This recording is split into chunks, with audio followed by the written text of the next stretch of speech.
Welcome in, rise and shine, everyone, to TD Place for the annual school day game here from Ottawa, Ontario, as the New York Red Bulls coming into town to face off against Ottawa Fury FC. Hello, everyone. Gordon Smith alongside myself, Tyler McDonald. Thank you so much for joining us here with your coffee this morning. And Gordon, just take a look back to last week's game against FC Cincinnati. Not the result that Ottawa Fury wanted, and really against an offensive team like the New York Red Bulls, they're going to have to tighten up defensively. Yeah, it was a promising start for them on the weekend. A good first half. I thought for stretches of that first period they were well in control, but unfortunately the tide completely turned on its head in the second half. Cincinnati ran out full value for that 3-0 win.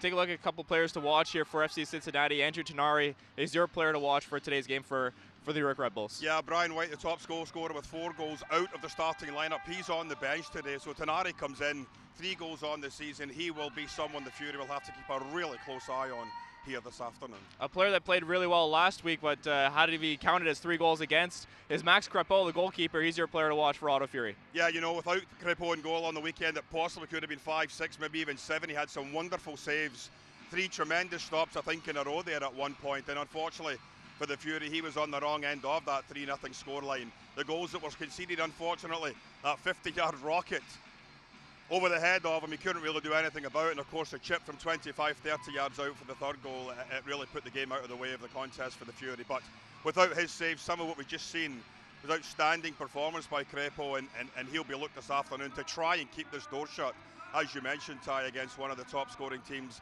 in the conference. We'll take a quick break. When we come back, Gordon Smith will join Graham Ivory in the booth. This is Ottawa Fury FC Soccer.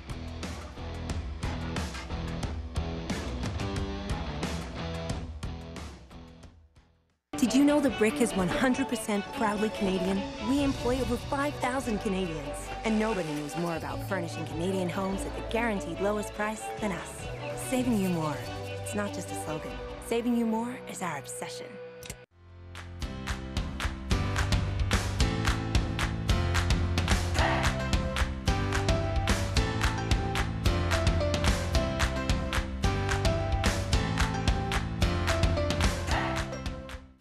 Gabriel Pizza, proud supporter of local sports. Gabriel Pizza, home of the bigger, better pizza. 310-7777 or GabrielPizza.com. What do you live for? Is it for your crew? For overcoming obstacles? Live for what you want. So what do you live for?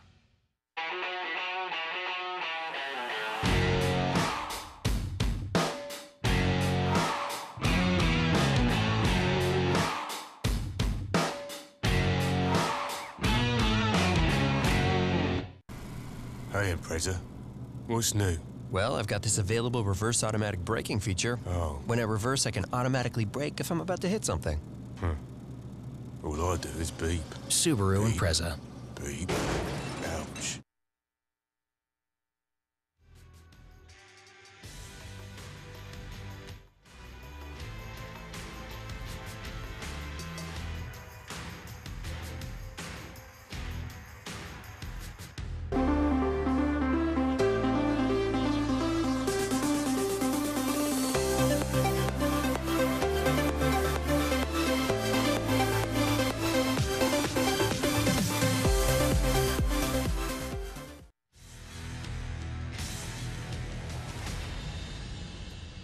Good morning and welcome back inside TD Place for the Ottawa Fury FC annual school day game. Over 8,000 expected in attendance here this morning at TD Place. Graham Ivory alongside Gordon Smith. Gordon, let's get right into the starting 11, brought to you by Gabriel Pizza, Ottawa's bigger, better pizza. And for the visiting New York Red Bulls too, a lot of changes from what we've seen in the last couple of games from them, and a lot of MLS caliber players in there, including their starting goalkeeper in Ryan Mira. This is a very experienced guy, and well, if you go back to our broadcasting days, way back to the PDL days, Yes. we'll remember Ryan Mira from his time in the PDL with the New Jersey Express. So he's very familiar with playing here in the nation's capital. 4-2-3-1 New York Red Bulls lineup. Couple key players you and Tyler touched on. Andrew Tenari as a player to watch in the opening. Also a player to watch, the Frenchman Vincent Bezacourt. He's been a Fury killer ever since these two teams have started meeting in USL last season. Ben Mines, another very young, talented player that's had MLS experience as well. Ottawa want to be mindful of Mines and Bezecourt in attack for Red Bulls, to the highest scoring team so far this season in the USL, 15 goals through their opening 7 fixtures. For Ottawa Fury FC, see that 4-3-3. Certainly some changes from what we saw in Saturday's 3-0 loss to FC Cincinnati. Maxime Crépeau maintains his starting position in goal, but you'll see some changes in that back line. Daniil Henry comes in place of Chris Manila, who will move up into the midfield. That's the primary change for Ottawa Fury FC on the day. And it looks like Daniil Henry, I believe, is coming into the starting lineup as well. So it will be a bit of an adjustment in that back line for the Ottawa Fury here this afternoon to try and get some continuity, Graham, to the game, because as we said at the top of the show, that first half on the weekend I thought was very, very good from the Ottawa Fury. However, in the second half we talked about Cincinnati just coming out, flicking a switch, Graham, and just taking the game completely to the Fury, and unfortunately 3-0 could have become 6-0 very, very quickly if it hadn't been early for some of the saves made by goalkeeper Crépeau. And one thing we talked about in our Facebook Live post-game show on Saturday, and we will have that same post-game show on Facebook following this morning's match, but we talked about how important it was that they had little rest between Saturday's loss to Cincinnati, which really stunned the squad after a pretty solid performance through 65 plus minutes, but that they don't have much time to dwell on it, lick their wounds, anything like that. Right back into it against a very difficult opponent in New York Red Bulls too, but certainly an opportunity to give them lots of momentum to try and show that what happened on Saturday just kind of a blip in the early going of the season. Yeah, the last thing you want to be doing is reading about it all week, hearing about it on the radio, hearing about it on television and print and even online, how poor you performed in those final 30 minutes. And unfortunately for the Ottawa Fury, it just wasn't as good as it needed to be. We saw Coach Popovich after the game with his interview just saying that he couldn't believe it. We came up with the word stunned, obviously. That was something we thought was pretty much the case, but second half performance left a lot to be desired, and I'm sure every single one of these players this morning will want to get out there and show that they're a far better team, far better players than what they were in that second half on Saturday. Fidel Escobar and Kevin Politz, two center backs for Red Bulls too. Long ball played over the top. Colin Falvey tries to usher that one out for a goal kick and able to do so. Falvey wearing the captain's armband for Ottawa today with Captain Carl Haworth, one of the subs available for Ottawa Fury FC, alongside forward Jimmy Sanon, Steven DeSantos, midfielders Christian Portilla and Cito, defender Thomas Mayer-Giguer, and backup goalkeeper David Monsalve. The match officials here this afternoon, in the middle is Matt Suare, the assistants Marie-Han Gagnon-Chrétien and Sean Hornsby, the fourth official Pierre-Luc Lozier. Well, there's Daniil Henry getting his first real challenge of the morning underway. He's a big lad, Graham, obviously with a lot of experience at different leagues around the world, and he's coming in here hopefully to shore up a fairly leaky defence that we've seen here in 2007. 14 goals conceded in their 5 games, so just a shade under 3 goals a game, Graham, and that's just unacceptable. It has to be better, not only at the back line, but up front you've only scored 2 goals as well, so they don't have the problems to seek so far in 2018, the Fury, but another glorious morning here this afternoon in the nation's capital. It is supposed to cloud over later on, possibly some thunder showers, but fingers crossed that'll stay with us here so far today. Offside flag goes up on Derek Etienne, who is a couple strides in behind that back line. And we talked about it in Saturday's broadcast scored. When you're trying to play that high line with your back four to force the offside, actually a foul called back earlier in the play. But with Daniil Henry coming into the mix, certainly something that to watch for, just the communication between he and Colin Falvey as he settles into that role. Certainly a very experienced center back, 93 games of MLS experience under his belt with Toronto FC leading up until 2014 when he made the move over to Europe, going to West Ham and was loaned out, played at Blackburn, since come back, and now with Vancouver Whitecaps, needing to get some games in, gets loaned out here to Ottawa. Certainly a void in that center back role with Nana Atakora now in the process of returning from that off-season ankle injury. And Chris Manila, who's been holding down the fort alongside Colin Falvey, pushed up into that defensive midfield role.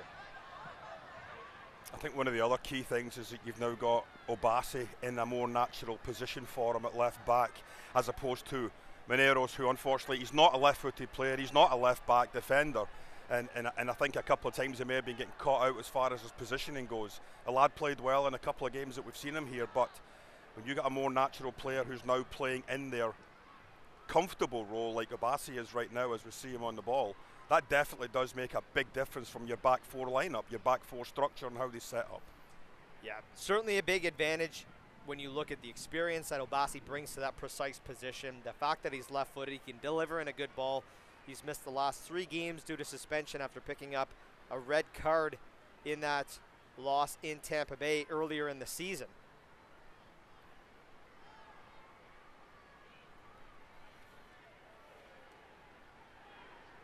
Let's have a look at our 3 keys to the game here this afternoon. Key number 1 for Ottawa, score first. And historically, scoring first all but guarantees Ottawa a point. In fact, they've only lost 7 of 69 games lifetime when they score first. Conversely, they have won just 3 games in 54 games lifetime when they've conceded the game's first goal. So history aside, scoring the first goal today not only ensures them getting off on a lead, but certainly a confidence boost that is much needed for this side. Key number 2, eliminating time and space in their defensive third. New York is the highest scoring team in the USL and are lethal in the attacking third. Ottawa must be rock solid in their defensive third and take away the time and space from the Red Bulls attacking players. We talked about Vincent Bezacourt and Ben Mines in attack for New York. And key number 3, controlling the pace of the game. Ottawa must control and dictate the pace of this morning's game. New York has speed and can be a danger on the counterattack. Love playing down the middle of the park as well.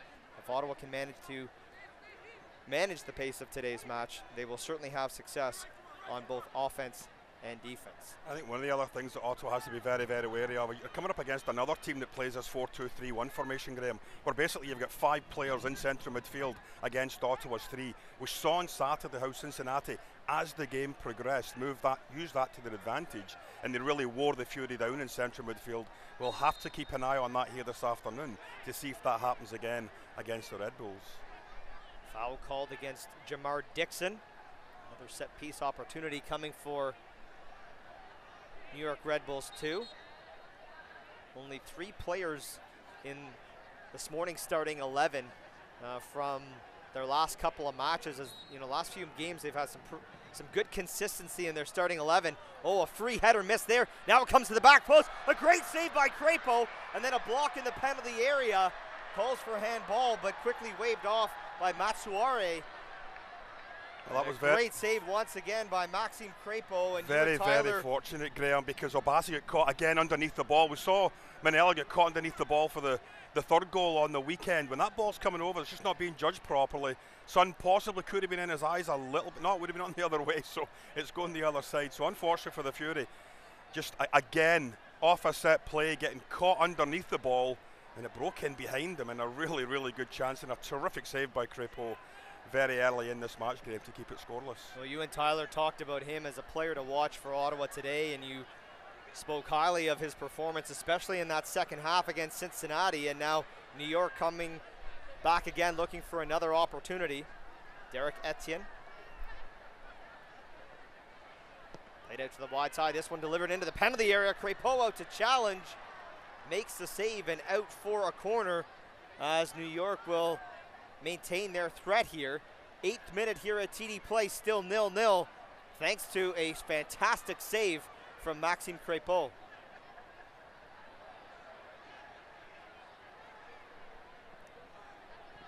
Delivery in towards the near post, headed away by Jamar Dixon on the edge of the 6-yard box. That one knocked into touch, and Ottawa will take over deep inside their own half. You know, a lot of times you look at a 3-0 scoreline and you say, well, my goodness, how could that possibly be a goalkeeper having a really good game? Well, the fact of the matter is, we did say it could have been 6 or 7 with some of the saves that he did make, but I think some of the goals were errors. Some of the goals could have been dealt with better. Some of the goals could have been dealt with properly. Certainly the first goal, Graham, You're not going to do anything about that. As we said, 50 some odd yards from goal, it just completely flashed into the back of the net. But the third goal, the real killer goal, was disappointing from the standpoint that the boy got caught underneath the long ball played through. And the second goal was a breakdown in the middle of defence. 2 or 3 players just switched off, and the boy just stepped in between the 2 defenders and just nodded the ball into the bottom corner for 2-0. So, you know, you really couldn't put your blame on any of those goals for the goalkeeper. Yeah, some people on social media possibly saying that Crepeau's starting position for the goals may not have been perfect. Listen, for the first goal, as a goalkeeper, you're taught to play almost as a sweeper when the ball's 50, 60 yards up the park. He was around his penalty spot, exactly where you would expect him to be. When the shot came in, it just completely caught him off guard. Yeah, no question. The scoreline could have been not so flattering if not for some great saves by Maxime Crepeau. And when you think of those 3 goals that came over the course of 8-9 minutes for Cincinnati, you know, there's not much you're going to do on that first goal. The second one was being, you know, was just kind of being switched off, stunned after that 50-yard plus goal. And then the third goal was just a defensive error. So once again, you know, you're trying to look for the positives amongst some of the problems, but you weren't being broken down outside of that second goal. And let's be honest, that was more just, you know, being alert and switched on as opposed to how your defensive structure works. So certainly not a flattering scoreline, especially after 2 good defensive performances in that 1-0 loss to Pittsburgh and the 1-1 draw previously against North Carolina FC. But certainly a position that they want to shore up here this afternoon, again against the New York Red Bulls side. Well, yeah, that have 15 goals so far through 7 contests this season. And we were starting to see some consistency from the back line. We were starting to see a little bit of solidity from the back line. And unfortunately, it was just completely blown away in those second half 25, 30 minutes.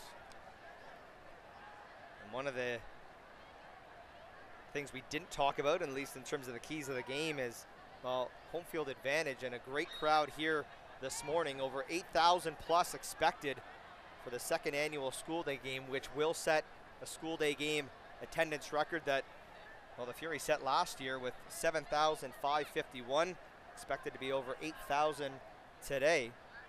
And attendance has been going well for the USL so far this season. They've already eclipsed 500,000 on Saturday. That occurred middle of week 7, so that's the fastest in league history they've reached that feat. So numbers continue to grow at the box office league-wide. I'll tell you what, there's a lot of leagues around the world, Graham, that will be happy with 500,000 people after 7 league games, that's for sure. And as always, we're happy to have Tyler McDonald joining us during the broadcast from the sidelines. And we'll head downstairs now and hear from Tyler. Tyler? Thanks, Graham. And just some word from Nikola Popovic on the Ottawa Fury FC bench, really trying to close up those holes defensively. We saw a great save early from Max Crepeau. That was a story last week, of course, with the defensive holes. Seeing if he can early on and make some adjustments, of course. Just something I've noticed down here as well, Chris Manila going back to his regular role as a midfielder after playing a few games back at center back. Seems to be a lot more familiar, a lot more comfortable where he is now in his regular position. Look for him to maybe have a bounce back game today. Back to you guys. Thanks, Tyler. And yeah, no question. You got to, you know, tip your hats to players like Chris Manila, Sergio Minicio, what they've been doing the last couple of games, playing out of their regular position.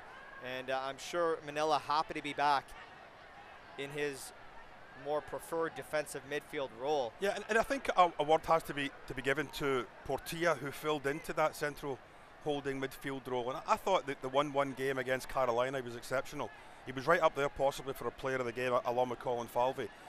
Unfortunately got taken off, I think, fairly early in that second half on Saturday when Jamar Dixon came in, and I think Coach Popovic was maybe trying to get a little bit more offensive thrust from his midfield. Unfortunately, it just didn't go that way, as the history books will tell us, for a 3-0 Cincinnati win. But you really can't fault Portilla, I think, for the way that he's played defensively anyway. And of course, scoring that goal against Carolina, Graham. That might be a yellow card, yes. I thought he was going to the... I completely disagree with that. No, that. I'm just saying that. No, that's for sure. Soare there, because that was Manila just going in 100% on a 50-50 ball. I just saw the referee making a motion up towards his pocket, and I thought, he's not going to give him a yellow card for that, surely. And he didn't.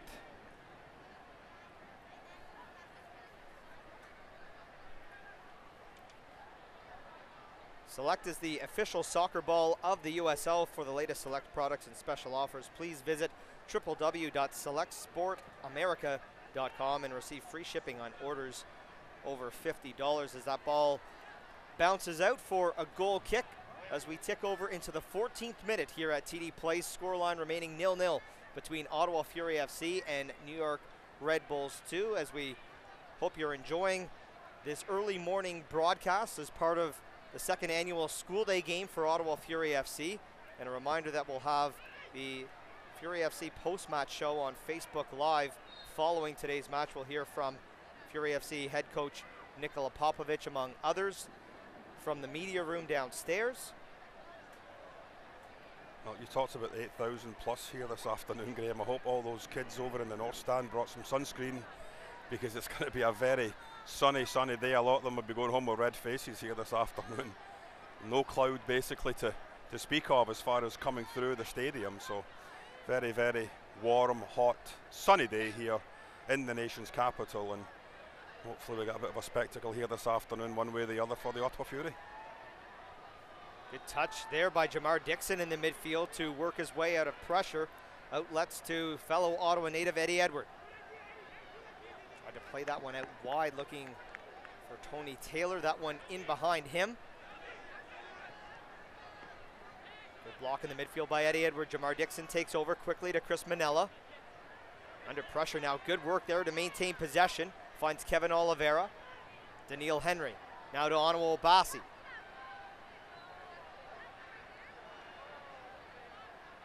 Obasi invites some pressure, tries to find Oliveira, takes a deflection, and now New York able to take over inside their own half.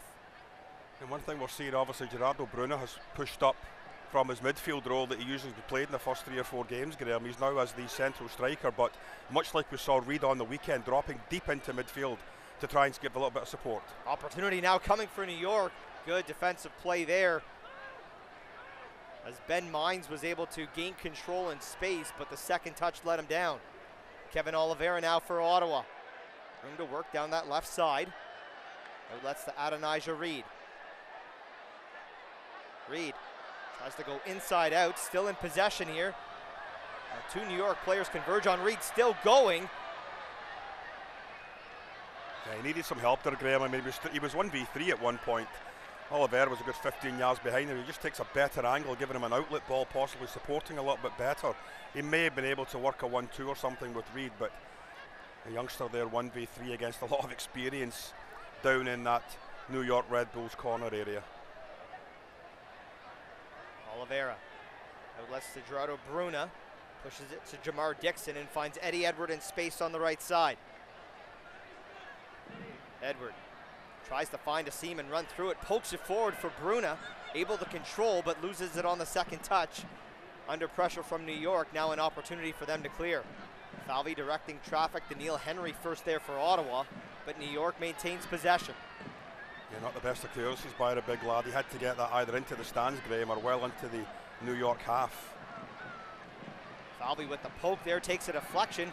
Crépeau coming out to challenge, and Obasi brought down from behind by Christian Caceres.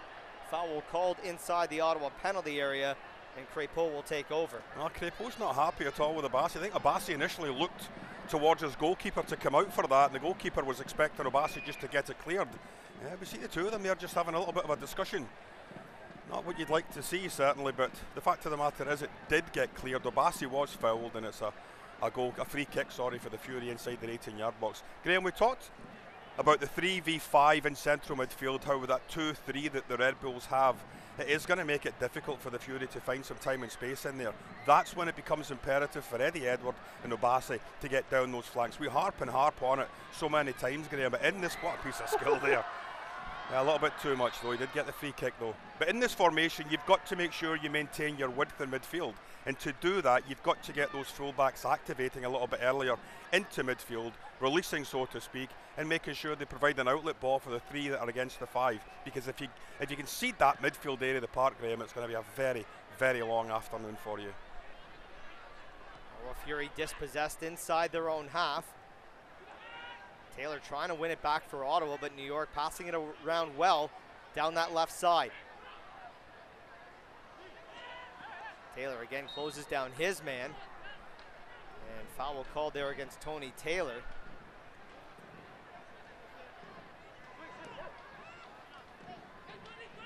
Three wins, 3 draws, 1 loss through their opening 7 fixtures for New York Red Bulls 2.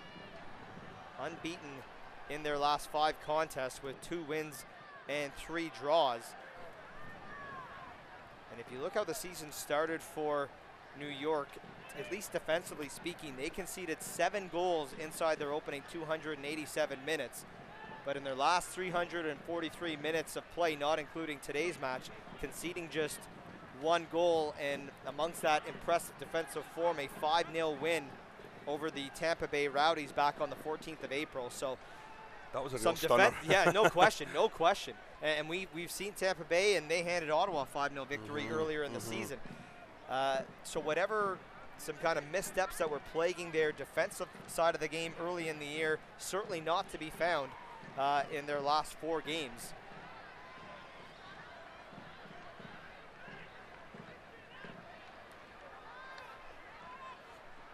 Obasi gets a touch. Stouffer there for New York, battling with Obasi, able to clear it out of harm's way, but New York still in possession here. Now an opportunity for Ottawa to counter. Kevin Oliveira trying to get through his men in the midfield, and he'll be whistled down for the foul inside the midfield circle. As he and Christian Caceres battled for possession there. You look at the Red Bulls, as you said, with those 15 goals scored, Graham, but if they scored 10 goals in 2 games, that just leaves 5 goals for the other 5 games. So, you know, they're obviously grinding wins out. They're obviously doing things the right way, making sure that they're picking up points one way or the other in these very, very tight, close games, Graham. Bassi with a good block there for Ottawa. Tries to outlet it for Adonijah Reed, just a bit ahead of him, and into touch for a New York throw as we'll head down to Tyler McDonald. Tyler? Nice, Graham, and just a quick note here on the New York Red Bulls too. John Olenek trying to get his midfield, especially Alex Muil, to push up more as they're breaking out of their own end. Feels like they're being caught being too close, and that's where Ottawa is getting their interceptions from. Note on Ottawa Fury as well, on their goal kicks, so Max Crepeau will be kicking out of his own goal. He's going to be hitting Onwa Obasi mostly all the time. Obasi 6'4", the men covering him, Ben Mines at 5'9", and as well as long as Lucas Stauffer, who's 5'6", so a big height advantage to Obasi. So watch on the Ottawa clearances. They're always going to come over to the left side. Back to you guys. Appreciate it. Thanks, Tyler. And certainly some added height injected back into the Ottawa lineup with Obasi returning to the squad. And of course, they also have that 6'4" frame of Steven Dos Santos available off the bench here today as well. Yeah, and Henry obviously coming in does give them that little bit more height in set play areas of the attacking nature as well, Graham. So we haven't seen any here this afternoon. Obviously corner kicks or set plays around the 18-yard box for the Fury, but when they do have that option, that's some nice weapons to be bringing into your starting lineup here today. Slack ball too far ahead of Vincent Bezecourt and out for a goal kick. 22nd minute at TD Place. Score remaining 0-0 between Ottawa Fury FC and New York Red Bulls 2. And we see on that goal kick right to Onwa Obasi as he tries to flick it on to Kevin Oliveira. And New York take over inside their own half. And that's a perfect way to play it, but the key is to get that second ball, Graham. And once the ball gets knocked down by Obasi, who's reacting quicker? Who's making sure they make that ball theirs? In the last couple of occasions, unfortunately, it's been the Red Bulls that has been the more determined to get in there. Number 36 there, we talked about off the top of the show. Tenari just took a little bit of a knock there as Obasi just went right through him. Tenari's pulled up a little bit lame. He's back on the field right enough, but limping a little bit on that left leg. Tied for second on the team in scoring is Andrew Tenari with 3 goals alongside Armando Moreno, who's available on the subs bench this afternoon, as is their leading scorer in Brian White, who has 4 goals so far this season. You see a lot of American talent in New York's roster coming from that New York, New Jersey region. And if you look at Ottawa's roster, 10 Canadians in the squad today, 6 in the starting 11, 4 available off the bench. Tucked into the middle for Bruna, tries to turn his man, but he'll be called for the foul as he tried to turn Kevin Politz. You know, that last attack, Graham, it was a lovely ball swept down the channel for Taylor to chase after, but there was none of the two other Ottawa strikers, breaking their neck to get into the box, Graham, and give the boy a chance to get the ball into a good area of the 18-yard box. You've got to get a little bit more from that. When you have that counter-attack, like we just saw, a nice break by the Fury, you've got to commit bodies into the box, and unfortunately, Ottawa Fury, Reid just hung back a little bit, Bruno hung back a little bit. One of them, at least, has to take a defender or two into the box and create that space at the edge of the 18-yard box. A card coming there to Adonijah Reid as Onwell Bassi remains down just inside his own half, and it does not look good for the Fury defender, who immediately came up clutching his ankle.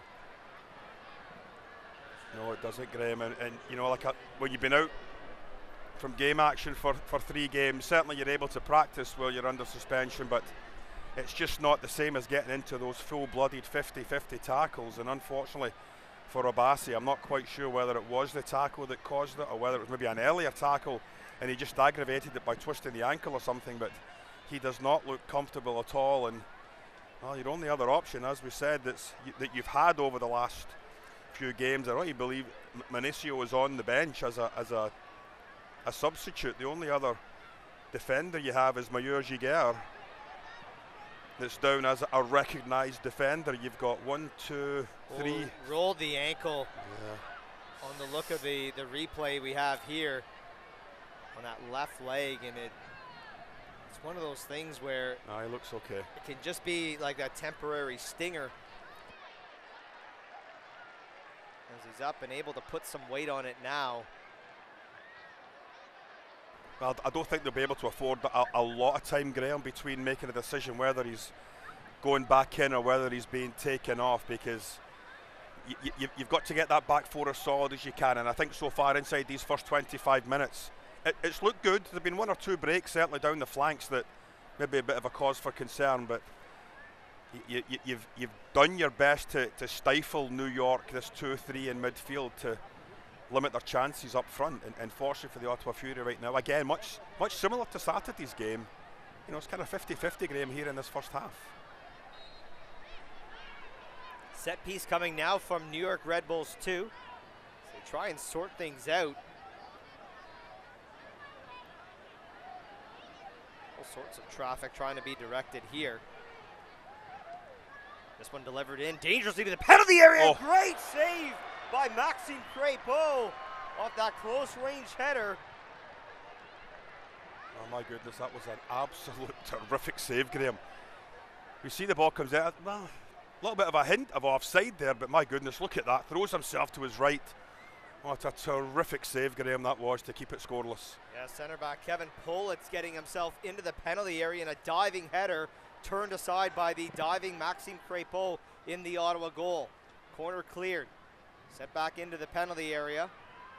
Knocked away. New York maintaining possession inside the Ottawa half. Escobar delivers another one in. Space at the back post. Unable to control it on the first touch was Tenari.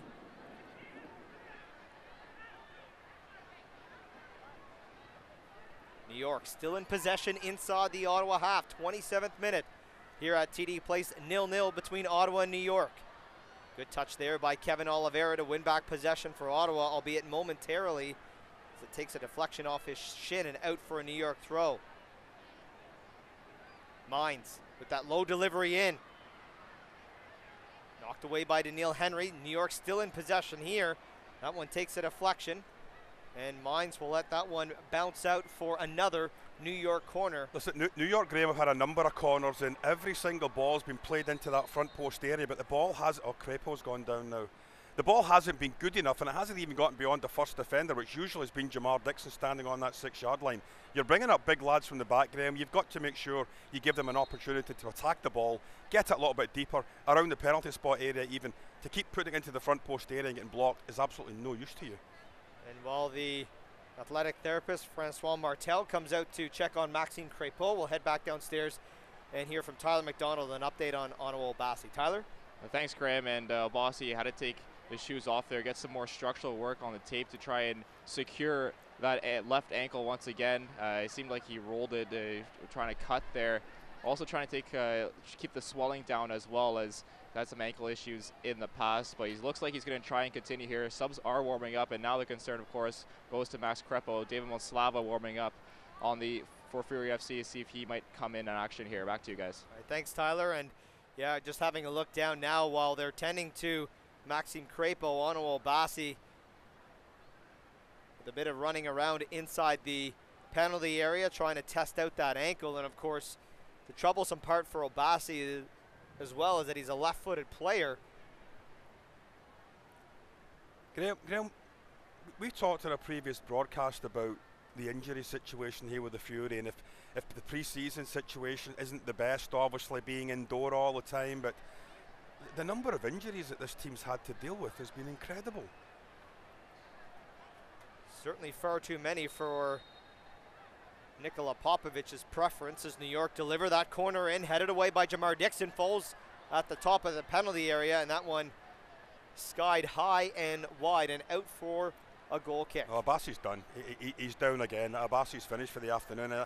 Just had a quick look down at Popovic, and he just looks to the skies as if to say, what else can go wrong here this afternoon or here in 2018? But I'm pretty sure Abbasi's day is done, and they're going to have to bring on a substitution.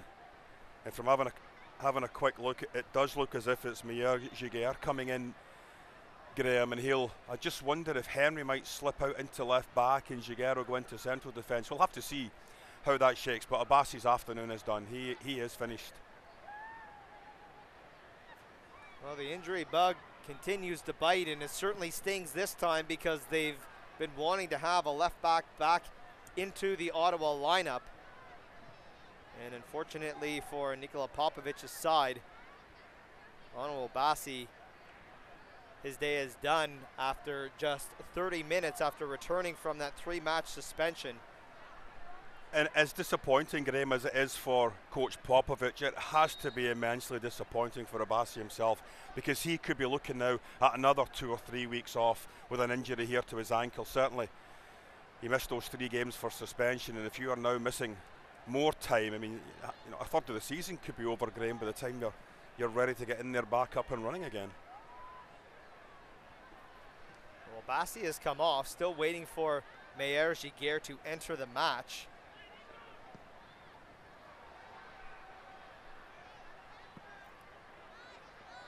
Tony Taylor able to get a touch, but can't keep it in play. Almost had the angle on De Vera. It looks like Giguère's just going to slot right into that left back position, so no real shuffle for the other 3 of the back 4. But well, this does push. I mean, Tyler talks about goalkeeper Crepeau coming to Abbasi down this left-hand side as a tactic off of goal kicks because of the height advantage. Now you're pretty evening things up, so now you've got to maybe think a little bit differently. Do you go back to your possible tactic of rolling it out to your full-backs, making sure that it gets played out to them short, and then try and build up from the back? Oh, and Falvey with a good challenge there, push on the back of Oliveira, but he's still going through that midfield. Good battle here, and now he outlets to Adonijah Reed. Reed looking for an option, cuts through the midfield, nifty turn there. Can he keep going? A hard challenge as he's brought down, and now a free kick coming to Ottawa Fury FC here from about 35 yards out. Yeah, I think the problem there was he just kept drifting back into central midfield, Graham, and every time he took a step inside, another white defender came to him and closed him down. If he's able to get that chance to get down the flank, get 1v1 with the defender, he's got enough skill, Graham, to make sure he gets beyond him, and who knows what can happen after that. Get in there for a shot yourself, cut it back for a trailing midfielder.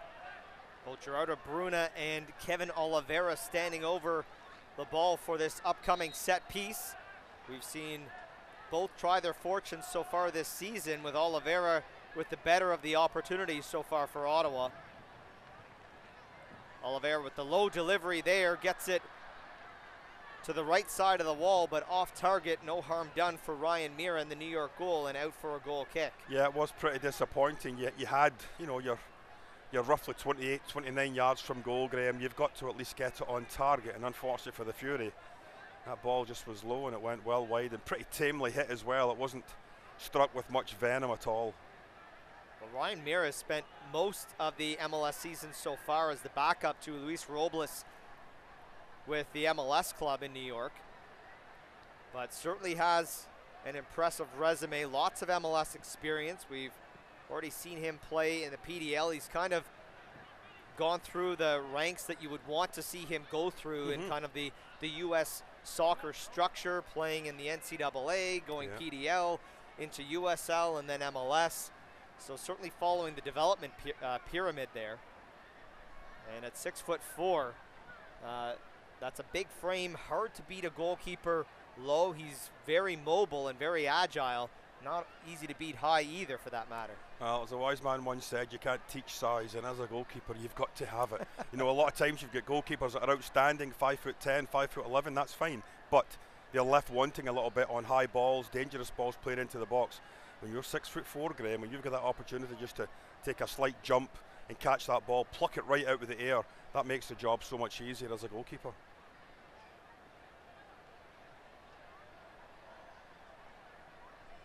34th minute at TD Place. Score remains 0-0 between Ottawa and New York. Second annual school day game. 10:30 was the kickoff today. Over 8,000 expected in attendance here today, and we'll have the total attendance figure for you later in the broadcast. Tony Taylor heads that one down. Chasing it down for Ottawa's Jamar Dixon. He's pulled down from behind. Foul called. He quickly outlets to Eddie Edward. Edward has some room to run down that right side. Trying to find a seam. Gets it to Tony Taylor. First touch gets away from him. Del Escobar able to clear now for New York as they take over deep inside their own half. Play through the midfield. Manella gets a touch. New York still in possession. Manella wins it back for Ottawa. New York again winning control in the midfield. Foul called against the Fury. And Red Bulls 2 will take over just inside the Ottawa half. Yeah, and I think from open play, the Fury are doing a decent enough job here, Graham, 35 minutes into the match. Again, there has been one or two chances that they've been able to get openings and get good looks inside the 18-yard box, but for the most part, the Fury have done a decent enough job keeping them at bay. It's opposite plays when the ball does get played into the box. That's where it's become an issue for them. Certainly that header that Pollitt's had, but midway through that first half with an exceptional save by goalkeeper Crepeau made a huge difference to keep this scoreline at 0-0. Well, the first halves have not been a problem this season for Ottawa, at least defensively. They've only conceded 2 goals in those opening 5 games in the opening 45 minutes. Now, they've yet to score in the first half of the game, but the problem areas from them are the last half hour of a match where they've conceded 7 goals so far this season. And you have to look at what are the reasons for that, Graham? Is it a fitness issue? Is it just a mental issue that some of them are just getting too tired or switching off far too early as the game progresses? It has to be addressed. It's a very, very good point that you bring up, Graham, because how can you play so well, so exceptionally well in the first 45 minutes, and yet your second half performance leave an awful lot to be desired? Crepeau out to clear that one away for Ottawa. Adonijah Reed called for the foul there as Kevin Politz goes to turf.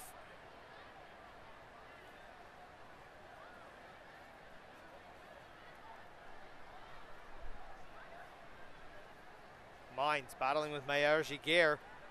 Good challenge there from the young Fury defender who came in the 30th minute to replace Ono Obasi, playing it off Ben Mines and into touch for an Ottawa throw. The USL's official Twitter feed keeps you up to date with news, live game updates, and highlights from around the league 24/7. Follow @USL on Twitter. New York in control in the midfield. Escobar to Politz. Out wide for Lucas Stouffer. Into the midfield. Good win there by Manella, but New York still in possession. Challenge in the air. Won by Daniil Henry, but it falls. New York still going. Tanari loses possession. Now Kevin Oliveira for Ottawa. Oliveira brought down from behind, and Ottawa will take over with the set piece just inside their own half. Well, when that free kick was given, the Red Bulls coach absolutely beside himself. Popovic all happy about it, pointing as if it was a a correct call. I mean, referees, it's a mug's game, isn't it, Graham? You're never going to be right. 50% of the time you're wrong. Oliveira, or rather make that Tony Taylor, brings it down in the penalty area, trying to find an option here. Delivers this one through the 6-yard box. No one there for Ottawa. Comes out the wide side. Kevin Oliveira, who gets inside his man, brought down there by Lucas Stouffer. No foul called. Now an opportunity for New York to counter. Colin Falvey comes over to thwart that opportunity. Still in possession. Thomas Mayer-Giguère couldn't pick out Oliveira. Now Daniil Henry knocks it forward, looking for Bruna. That one knocked down by Escobar.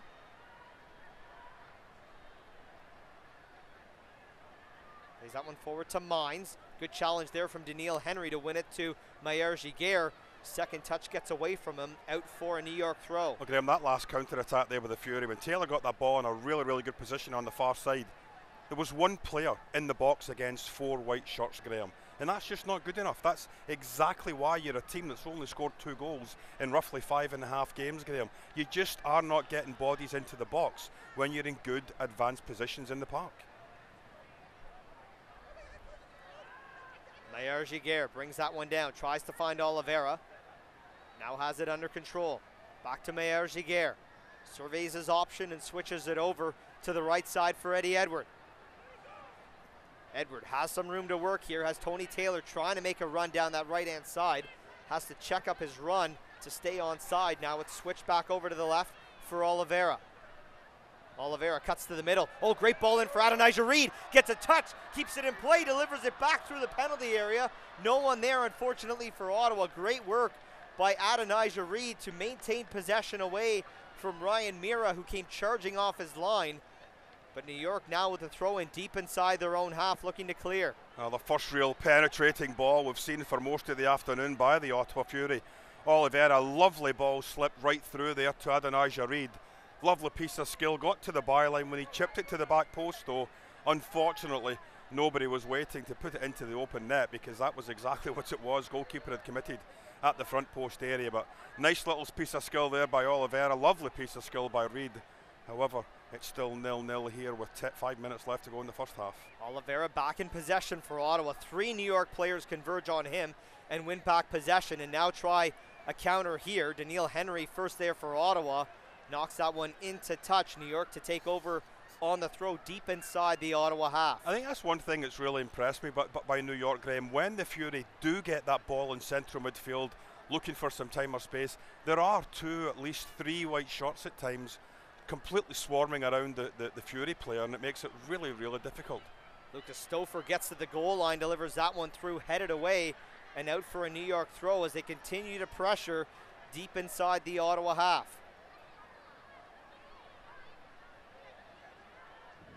Manila, good challenge there, but Stouffer maintains possession for Red Bulls too. Nifty turn there, good challenge from Daniil Henry. Handball. And handball called against New York, and with that we'll head back downstairs and join Tyler McDonald. Tyler? Thanks, Graham. And just a note on the New York Red Bulls too, Coach John Voliniak not happy with his midfield in the form of trying to fill gaps as they have possession inside of the Ottawa Fury, and especially with Ben Mines.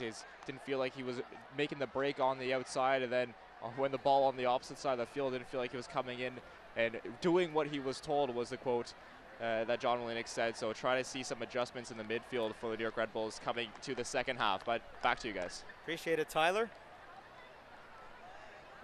Colin Falvey sends this one over the top, trying to pick out Adonijah Reed. And that one knocked out by Kevin Politz for an Ottawa throw.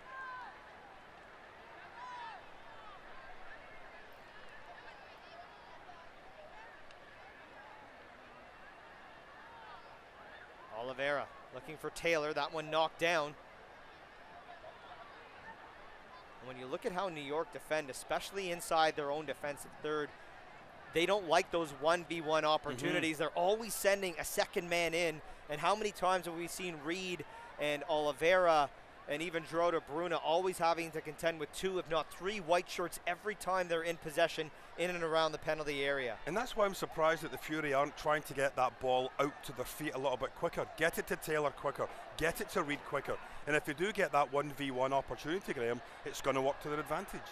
Tony Taylor now in possession for Ottawa on the right side.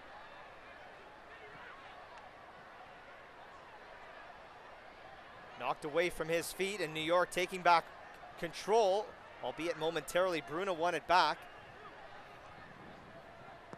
Colin Falvey now switches it over to the left side for Oliveira. First touch to Adonijah Reed. Reed 1v1 with Kevin Politz. Reed tries to get round his man, but good job by Politz to shield the smaller Reed away from possession, and wins the free kick inside his own penalty area. But you could see what Reed was wanting to do right away, Graham. I'm on my own here, I'm 1v1, I'll try and get beyond him, try and get around him. The big lad did very well though, just to hold his ground, got the free kick, and it's coming the other way. But interestingly enough, there was two white midfield players running back into that space to help out Graham to make it a 1v3. That clearance knocked down by Red Bulls 2 inside the Ottawa half as they look to threaten here late in the opening half. Now an opportunity for Gerardo Bruna. Wins the ball at midfield, albeit momentarily trying to win it back now in that battle with Escobar. And New York take over inside their own half as we hit almost the 45th minute at TD Place. Scoreline remains 0-0. Reminder that at the end of this opening half, we'll head downstairs and hear. No, we won't hear from our head coach during halftime.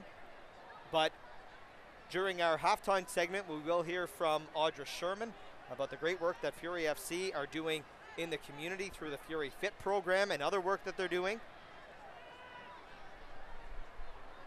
Hearing now that we will have a minimum of 3 minutes of added time here to the first half. And of course we had Onwell Bassi down injured, goalkeeper Maxime Crépeau down injured momentarily.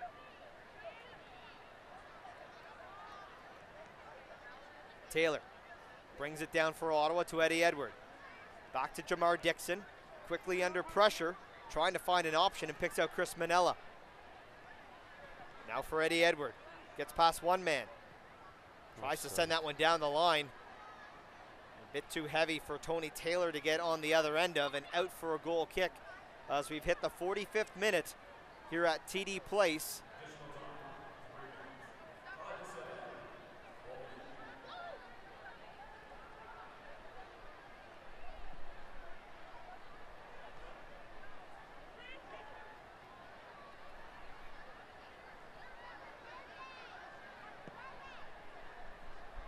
Ball switched over to the right side by Red Bulls 2. Stouffer makes the run down that right side channel. Knocked into touch by Meyer Giguère.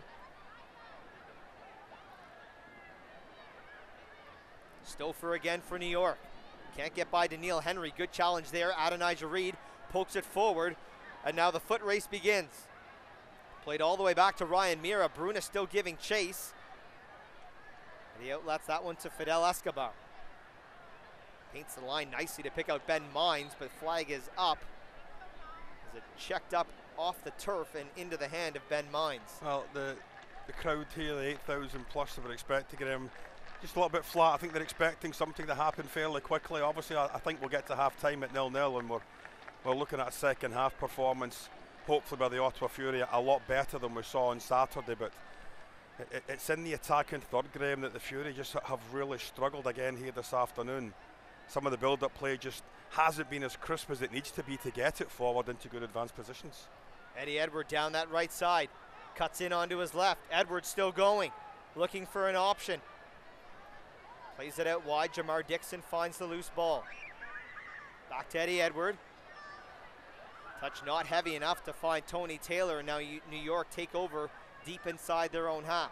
And with that point we just made, Graham, don't discount the effort that New York's putting in to make sure they get bodies back as well. Obviously with the two holding midfielders, you've technically got 6 defenders when you don't have the ball, and it's what the other 3 attacking midfielders do. They fill into the channels, they fill in the gaps, and it makes a really, really tough job for the Ottawa Fury to try and find any space in the attacking third themselves. That pass off the set piece goes Orion into touch for an Ottawa throw inside their own half as the halftime whistle looms here at TD Place.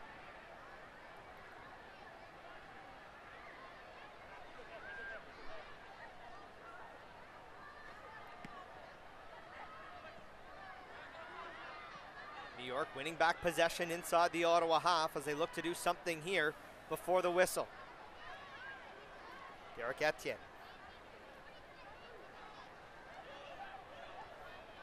Knocked down by Jamar Dixon. New York still in possession. Back to Etienne.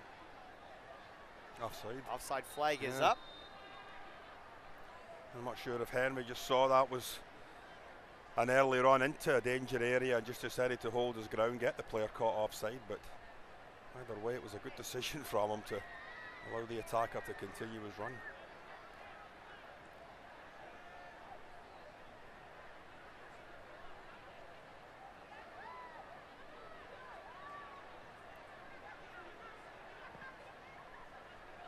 Crapo with the long goal kick, and that draws the whistle to conclude the opening 45 minutes here at TD Place. And Gord, once again, Ottawa has to be pleased with their performance through 45 minutes in terms of the defensive side of the game, holding a very offensively strong New York side off the score sheet through 45 minutes.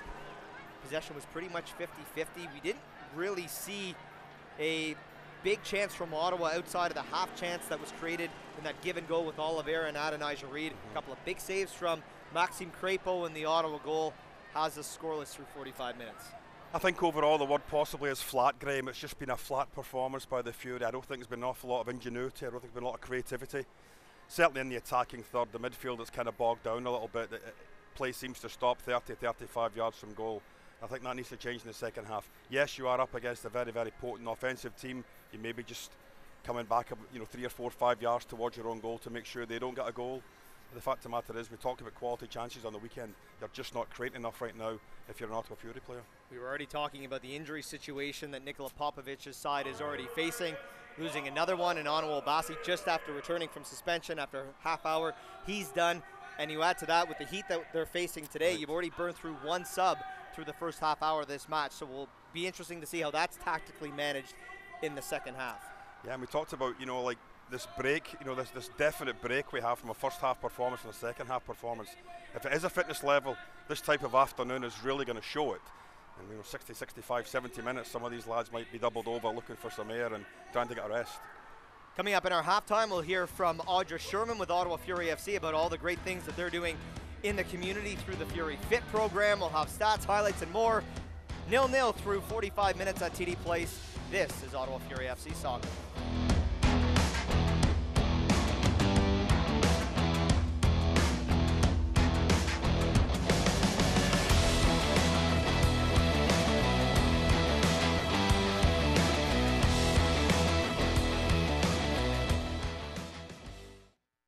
Did you know the Brick is 100% proudly Canadian? We employ over 5,000 Canadians, and nobody knows more about furnishing Canadian homes at the guaranteed lowest price than us. Saving you more. It's not just a slogan. Saving you more is our obsession.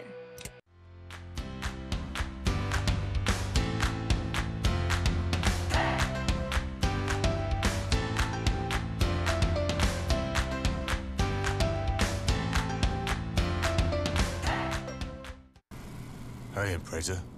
What's new? Well, I've got this available reverse automatic braking feature. Oh. When I reverse, I can automatically brake if I'm about to hit something. All I do is beep. Subaru Beep. Impreza. Beep. Ouch.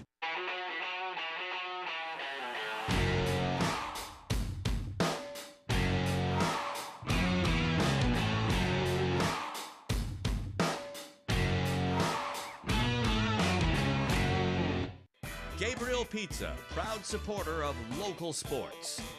Gabriel Pizza, home of the bigger, better pizza. 310-7777 or GabrielPizza.com.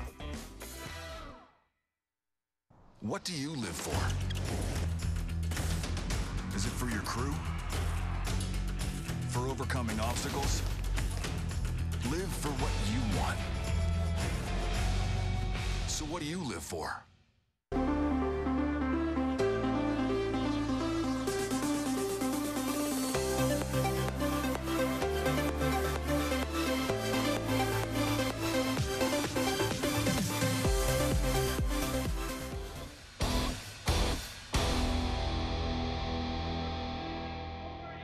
Welcome back here to the arena at TD Place as it's 0-0 here at halftime. between the New York Red Bulls 2 and Ottawa Fury FC, and a very skillful game so far between these two teams. Here on School Day game, over 8,000 kids joining this one here on a beautiful day in Ottawa, and of course lots of skill going around in the USL, and we've got some of that for you. We'll take a look at some of the skills of the week for Week 6.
All that way better than the skills I can do at my local park. All right, we'll take another quick break. When we come back, Graham Ivory and Gordon Smith up in the booth. This is Ottawa Fury FC Soccer.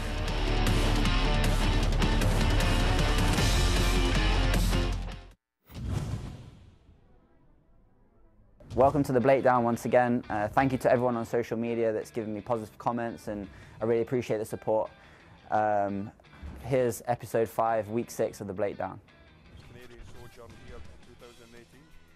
To the penalty area, some good give and go here. There's a shot, and they've opened the scoring. This team goal by North Carolina is fantastic. If you notice that there's always players on the move, they're always giving the attacking player who's got the ball an option to move. For Rios there, he has 2 or 3 options at the time when he received the ball, and he just found himself in extremely good space. But again, it's just the constant movement of the team, and it makes it very difficult for the defenders to track runners. Once again, it's a fantastic first-time finish, especially on turf, into the top corner. Oh, bad back pass. Arboleda picks it up, takes the shot, and puts it in the back of the net. Arboleta's goal starts with his positioning. If you notice, he gives himself an opportunity to close down the centre-back, and he reads the pass extremely well and uses his pace to get there. And then obviously, once he's used his pace, he has to slow himself down. And you see from the finish that there's nothing the keeper could do about that. The celebration is not so much in for Player of the Week, but the finish definitely is. For Escalante. Well to pick this up, goes through the legs of Navarro, sends the service, had it. Escalante's skill here has 2 or 3 different stages. The first stage is when he receives the ball, and it's not the greatest ball to him, but he makes the most out of it. And when he turns, the defender, he's expecting the defender to tackle him. When the defender doesn't make a move, then that's his opportunity to create the skill. And the composure as well. Once he's made the skill, not to get carried away, but to have the composure to cross it. And it's a fantastic cross, and I think he's expecting more from his striker there. Iwasa, Bijev.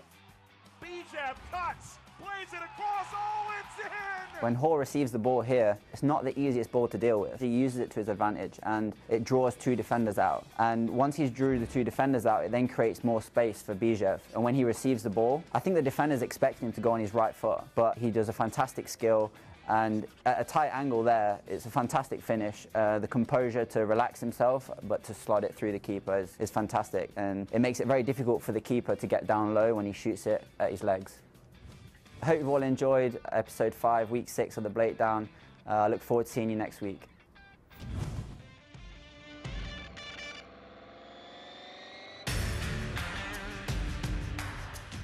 Welcome back inside TD Place as the excitement continues to grow during our halftime, the annual school day game.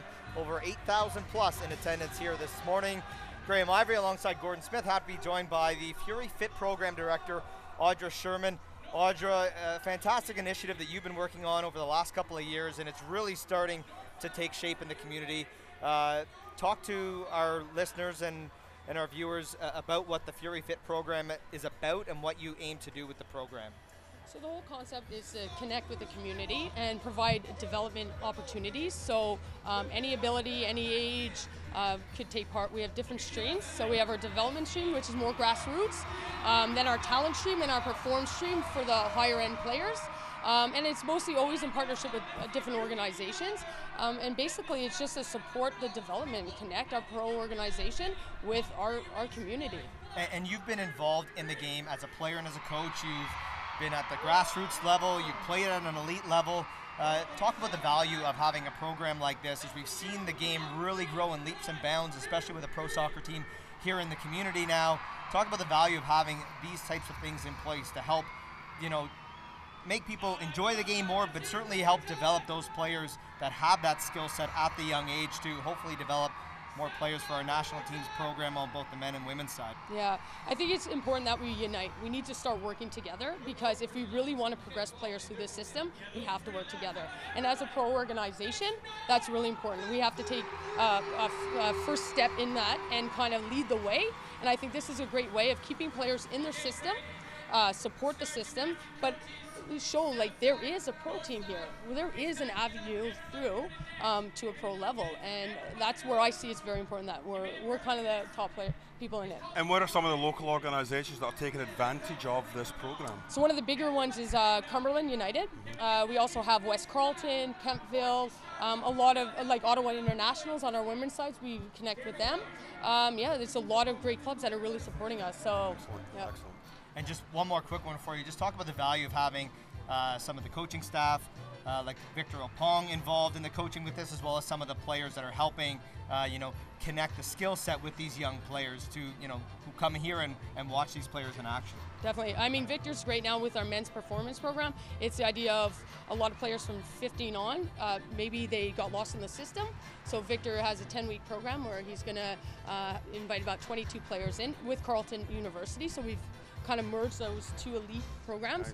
And so that's the program. And then we have the players, which are unbelievable when they work with the grassroots and little guys and girls. And it's just great to, they connect, they get coached by them, and then they come to the game and see them play. So it's really important for us. Fantastic stuff. Congratulations on the great work that you and everyone else does in the community here. It's great stuff. Great, thank you.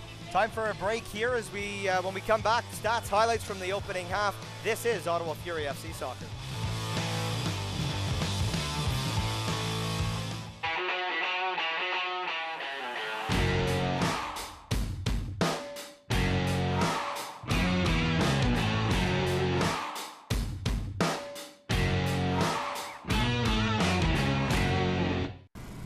Hey, Impreza.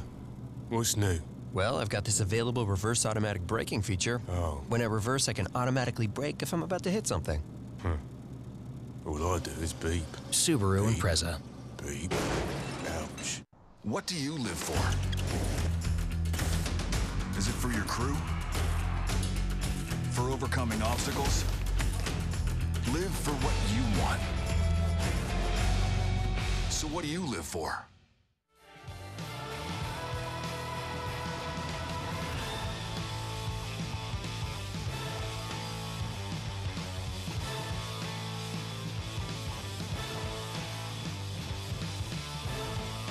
Did you know the Brick is 100% proudly Canadian? We employ over 5,000 Canadians, and nobody knows more about furnishing Canadian homes at the guaranteed lowest price than us. Saving you more. It's not just a slogan. Saving you more is our obsession.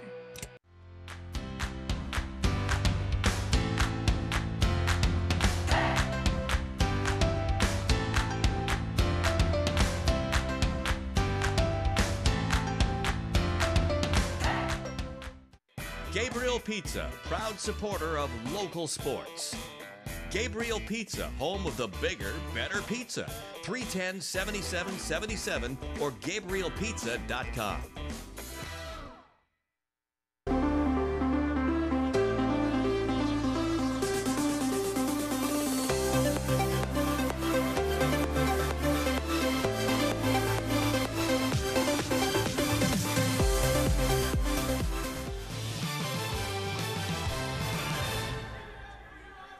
Welcome back inside TD Place, 0-0 through 45 minutes. Second half about to get underway, and we'll have a look at the opening half highlights brought to you by Labatt.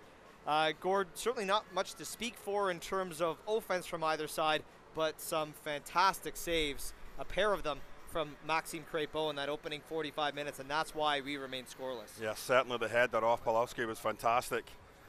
We got a chance to see it as we work our way through the highlight package. That's the one that Obasi gets caught underneath the ball. Crépeau makes a terrific save off the goal line. Again, there we see Obasi just getting caught underneath the back angle of it, and a wonderful stop. The ball finally gets hoofed away clear there, but that's a wonderful stop to keep it at 0-0. This is the really important one at the back post. A bullet header and a fantastic save again. Right down to his right. He certainly kept this at 0-0 here this afternoon, Graham. A wonderful delivery off the free kick, completely over Falvey's head. I think Falvey was looking for a little bit of support behind him, didn't get it. Unfortunately for the Ottawa Fury, Crépeau on his toes again to make a wonderful stop. Yeah, fantastic goalkeeping from Maxime Crépeau. You and Tyler highlight him as a player to watch for Ottawa Fury today, and he's certainly lived up to the expectations so far through 45 minutes. As we have a look at our first half stats, brought to you by Rico, and well, it seemed kind of even in possession, statistically speaking, anyways. Certainly in favor of New York Red Bulls too. Shots on target definitely favoring New York, and that's something that Nikola Popovic's side has to find a way through in that second half. Well, when you highlight a goalkeeper, Graham, as a player that's a player to watch, you're doing so with the understanding that quite possibly the team's going to be at the back foot, and that's exactly what appeared to happen there in that first 45 minutes for the Fury. And one sub at half for Ottawa Fury FC, and Carl Haworth coming into the game, replacing Tony Taylor in attack for Ottawa. And I mean, that just might be a substitution that, again, Coach Popovich, Graham's just trying to get some energy into that front line. We saw when Carl came on 10 minutes into the second half against Carolina in that 1-1 draw, the first home game of the season for the Fury. He really brought a lot of energy and a lot of passion to the front line and really put Carolina on the back foot. And I just wonder if you don't like any player getting taken off as a sub, but at half time, unless there's not an injury, it's purely tactical, and it might just be Coach Popovich is looking to just change things up a little bit, because as I said, that first half looked pretty flat from a Fury standpoint, and you look at the stats, it certainly shows that obviously shots on target, we had 2 for New York, none for Ottawa. Corners, New York had 4 of them, Ottawa had none. Possession we already addressed, 63.5 to 36.5. But to me, the total passes, Graham, 221 to 134, that tells you exactly who's in control of this game, who's controlling the flow of this game. And unfortunately, it's not the red and black of the Ottawa Fury. Ball switched over to the right side, brought down cleanly. Intercepted momentarily, but New York still in possession here. Ball falls loose at the top of the penalty area. That one cleared away by Carl Haworth. Now Ottawa regains their shape, and New York resets inside their own half. And I'm sure New York's seen video of the weekend's game against Cincinnati, and they realised that Ottawa came out a little bit nervy, a little bit quiet in the second half on the back foot, maybe possibly trying to push forward a little bit more, get bodies into the attacking third. The ball's played down there, Colin Falvey now with a chance just to get that knocked all the way into the New York half. It's cut out though. However, it will be Carl Haworth with the throw in just at midfield. He'll leave it for Eddie Edward. Should note that the available subs remaining for Ottawa, of course, they had to use 1 half hour into this match with Maher Giguère coming in for Ottawa Obasi. They used the other at halftime with Haworth coming in for Tony Taylor. That leaves backup goalkeeper David Monsalve, midfielders Christian Portilla and Cito, and forwards Steven DeSantos and Jimmy Sinon as the remaining subs for Ottawa's 1 remaining substitute. And now Eddie Edward goes down after that last challenge. A foul was called on Edward. The available subs for the visiting New York Red Bulls too: backup goalkeeper Scott Levine, defenders Wahab Akwi, Ethan Cutler, midfielders Chris Lima and Jared Stroud, and forwards Armando Moreno and Brian Wright. Those two have combined for 7 of New York's 15 goals so far this season.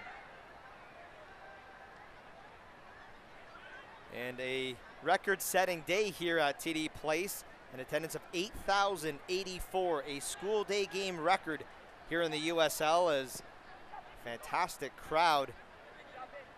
But now it's New York looking to get on the score sheet. That one takes a deflection off Meyer-Giguère, and out for another New York corner, their first of this half. Very similar, Graham, to Saturday, isn't it? It's just New York appeared to maybe try to step up another gear. The Fury, they were just going to have to dig deep, Graham, make sure they see out these first 15 minutes like they did on Saturday. Fifth corner of the game for Red Bulls 2. Delivered in near the penalty area. That one headed away. Falls to the feet of Christian Caceres, but his effort, not much on it, and missing well wide and right of the goal of Maxime Crépeau.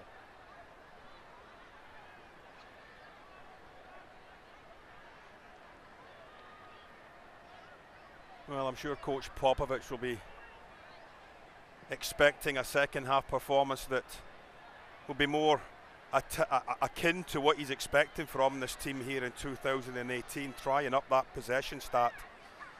Above all else, get that penetration in behind the back four of New York that, in all fairness, Graham, just really hasn't been put under enough pressure here. I just keep wanting to say this afternoon, but it's this morning. Meyer-Giguère sends this one over the top. Carl Howarth is making a run, forcing Ryan Mira well out of his goal. Gerardo Bruna goes up to challenge for the header. New York back in possession. And now Jamar Dixon wins it for Ottawa. Has Howarth streaking towards the goal. Find Carl Howarth. The offside flag is up as he just got in behind Kevin Politz. A stride too early. Yeah, but terrific read by Politz, though. He did see that Carl had taken that extra step and he just held his line. I think if it's played through at that point, and there it is, just Politz completely looking across to the assistant referee, able to see that Carl's run had taken him into that advanced position to an offside spot. Good win there by Chris Manella. Plays it off his man and into touch as Ottawa takes over on the throw. Deep inside their own half. 51 minutes played here at TD Place. Score remains 0-0.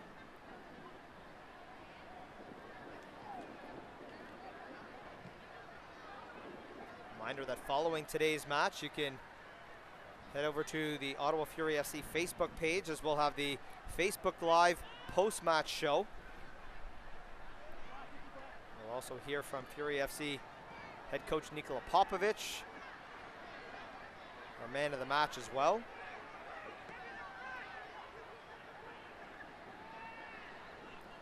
Hear exclusive stories directly from the USL's players in USLsoccer.com's From the Pitch, with written and video content that provides unfiltered access and a first-person look into the professional game and players' everyday lives.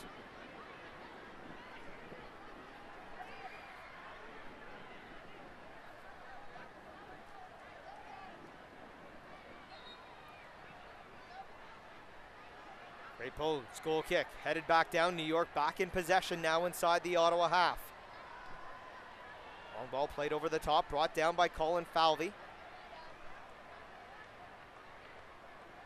Manella heads it forward, looking for Bruna. Can't get a touch on it. De Vera, knocked down by Carl Howarth. De Vera wins it back. Let's it to Mile. One back by Falvey. Bruna, pressure coming from behind, finds Howarth. Howarth first touch. Nice ball in for Gerardo Bruna. Bruna quickly closed down. Trying to find an option here. Finds Oliveira. Oliveira still going. Outlets to Eddie Edward. Played back into the middle for Jamar Dixon. His first touch switches it over to Thomas Meyer-Giguère, who's joined the fray. Meyer-Giguère down the left side. Nice move there to beat his man. Delivers this one into the back post. No one there for Ottawa Fury FC. Now it's cleared away. First on it for Ottawa is Eddie Edward. His first touch delivered into the penalty area and easily controlled by Ryan Mira in the New York goal. That was a good penetrating run down that left side by Meyer-Giguère, but unfortunately the final ball into the box just wasn't good enough. We had a break about 30 seconds earlier, Graham, there, and again, we're just not getting bodies into the box. We take a good advanced position out wide, and when the head gets lifted up, there's only one shot inside that box. Good move by Carl Howarth, and a great challenge there to thwart the opportunity. If not, Howarth could have split the D and go in on Mira, and a foul coming there against Gerardo Bruna. Yeah, he's going to get a yellow card for that. Eddie Edward kicking the ball away, unfortunately. I thought that the foul may have been the one that the yellow card was coming out for. It was from behind. There really was not much intent to play the ball. I think that's what the assistant or the coach down here for the Red Bulls was looking for, was a yellow card for the foul, not necessarily for the ball getting kicked away, but doesn't matter. You're now having to defend. Both Eddie Edward and Adonijah Reed now on yellow cards in this match for Ottawa as Jamar Dixon clears this one away from New York, but back into their own half. Ryan Mira well out of his penalty area.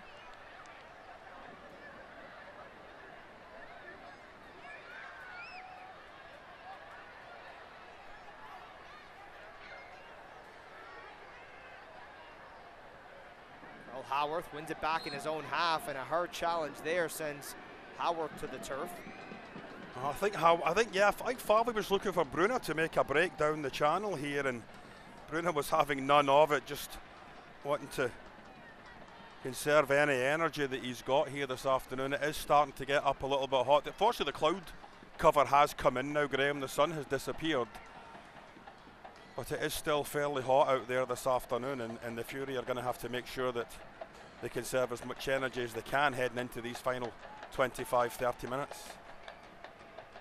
Let's head down to the touchline and join Tyler McDonald. Tyler, what do you have for us? Thank you very much, Graham, and just some tactical instructions from John Wilnietz over to Nico De Vera, really trying to get him to push forward here on what would be this left side for the New York Red Bulls too. Not happy with how he's been really possessing the ball, trying to get him back in deep and behind the Ottawa Fury defense. Back to you guys. Thanks, Tyler. And Adonijah Reed goes down. No foul called, but no harm done as New York unable to maintain control. Knocked into touch for an Ottawa throw.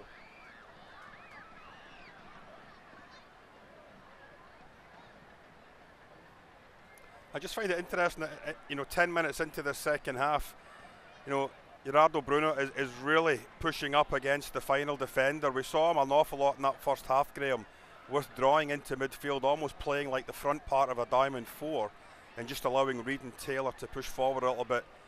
I think coach is happier to say, get up the park, we need you closer to goal, just sit on the shoulder if you can of that last defender, and if you're able to bring another player into play, even better. I don't think he's got breakneck pace to get away from a defender, so you'll have to hope that someone like Carl Haworth comes along and helps him out in a possible 2v2 situation.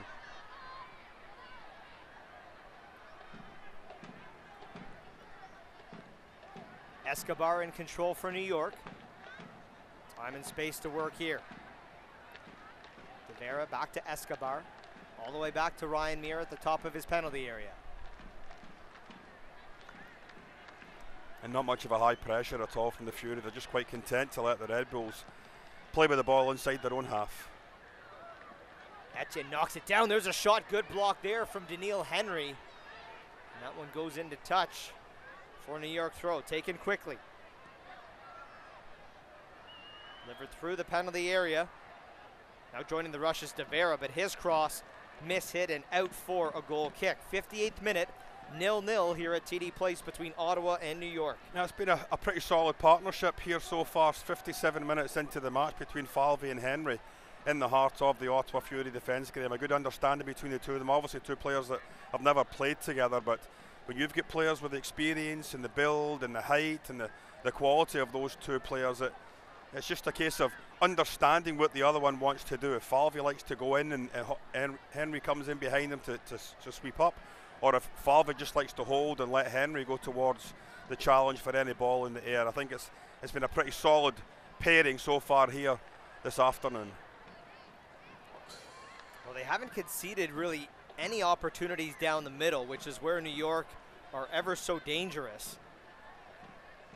And even from open play, Graham, there hasn't been that much that the Red Bulls can say, yeah, we had a really good chances. They've mostly come off of set plays. And I think that has to be something that Coach Popovich will be pleased about if they're able to hang on here and hang on for a point at least. Their second home point of 2018. Eddie Edward tried to pick out Carl Haworth down the right side, but that one mishit into touch for a New York throw as they take over inside their own half. Haworth knocks it down, plays it forward to Gerardo Bruna. His touch lets him down, out for another New York throw. Reminder that this is the second annual Ottawa Fury FC School Day game. An attendance of 8,084 on hand this morning.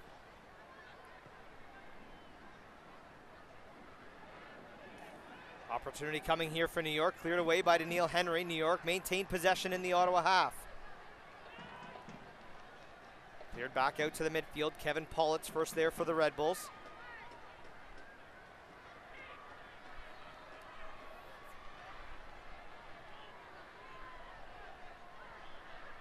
Caceres intercepted,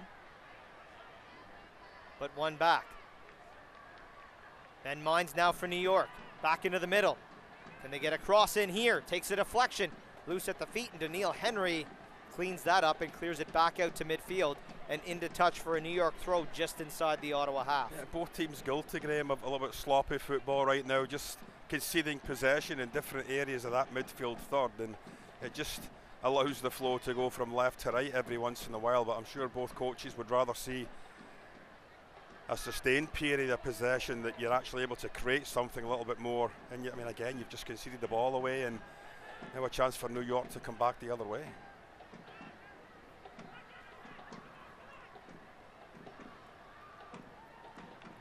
Escobar through the middle for Caceres.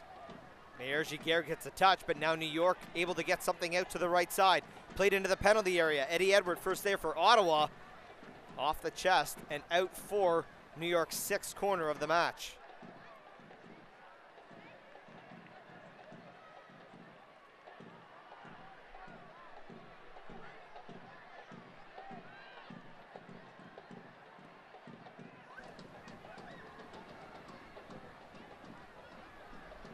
Delivered into the 6-yard box, headed away, falls to the feet of Kevin Oliveira. Tried to play that one down the line for Adonijah Reed, takes a deflection out at midfield for an Ottawa throw. Yeah, again, Reed a little bit disappointed. He may have had a chance to stretch his legs there down this right flank, Graham, if that ball had been gone beyond the defender, but unfortunately just couldn't clip it around him. But again, we're 61 minutes here now into this match, Graham, and the Fury's still looking for that real first quality opportunity here this afternoon to put them into a lead, and really put the Red Bulls into a situation where they've got to commit bodies forward themselves.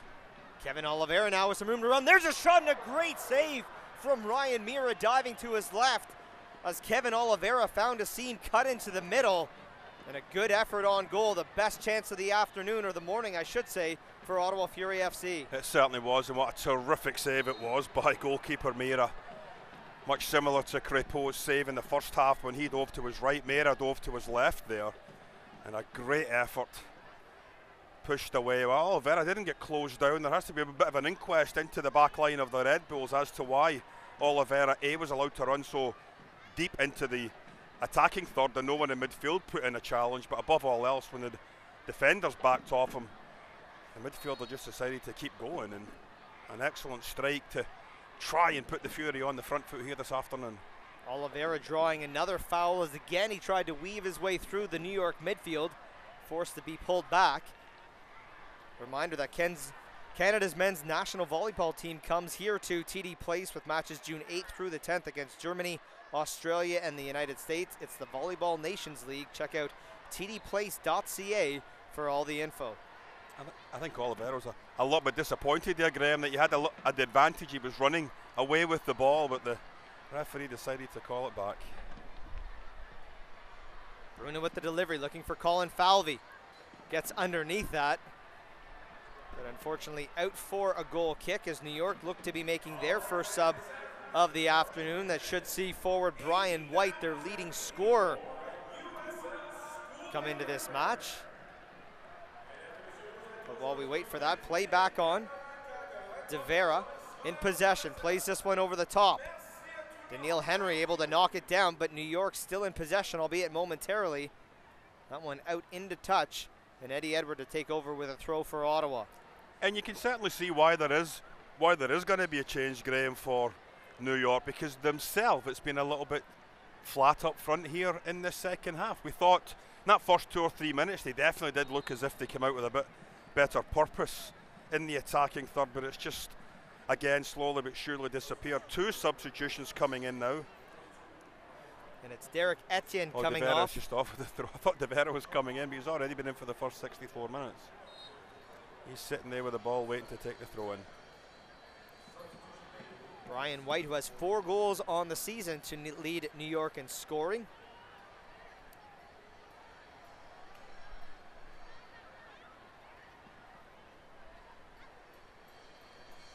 Mile knocks it down.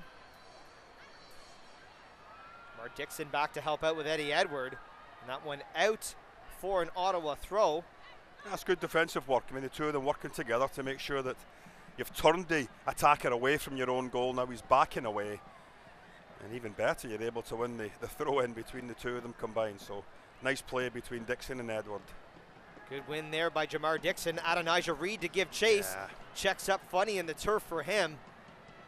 He just needed to make sure he got there before the ball bounced, but it just was a little bit too far from him, Graham. Hard to judge as it's coming down. Slack ball there from Devera. And Ottawa will take over at midfield with a throw. Now, Graham, do you happen to remember what the school day scoreline was last year? It was an Ottawa Fury win, if I'm not mistaken, by a 1-0 scoreline over Orlando City B. Steven DeSanto scoring the game winner there, set up by Carl Haworth. It's just that, you know, you look at the early start. I mean, 10:30 is great for the kids. They're getting out of school and all sorts of different things going on, but players get taken out of the routine. Every routine, oh my goodness. You don't want to see that happening. The referee's going to his back pocket. That's trouble. Yeah, that's a straight red. Oh dear. I don't know. Like, the thing is, you know, you can't make contact like that, but how Manella is the only one receiving a card here. Yeah, I'm just. Is what blows my mind. So Manella goes in hard after the whistle. Well, you know, that's. Yeah, you know, he went to face. I mean, yeah, the initial push there possibly could have been a card as well. I mean, obviously, you know, right there. But then when you grab someone's face. Sure, but Tenari at least has to get a yellow for what transpired there. Nonetheless, Fury FC now reduced to 10 men here in the 66th minute as Manella picks up the red card. And now work to be done for Nikola Popovic's side with 10 men for the rest of the afternoon. Well, he's got Christian Portilla as the only other substitution that possibly could be put into any sort of defensive role. So I would expect, obviously, Ottawa maybe just to drop back, Graham, into even a 4-4-1 formation. They may look to possibly, you know, take Reed off and just have Portilla sit right in front of that back 2 in the middle and just leave Bruna up front. Or they may decide to go with the pace of Haworth alone up front and take Bruna off, but big decisions now here for Popovic to make. Now New York looking for something here. Good block from Colin Falvey. Mayer-Giguère steps up to block that last opportunity, and Bruna clears that one away, and Adonijah Reed with some room to run here.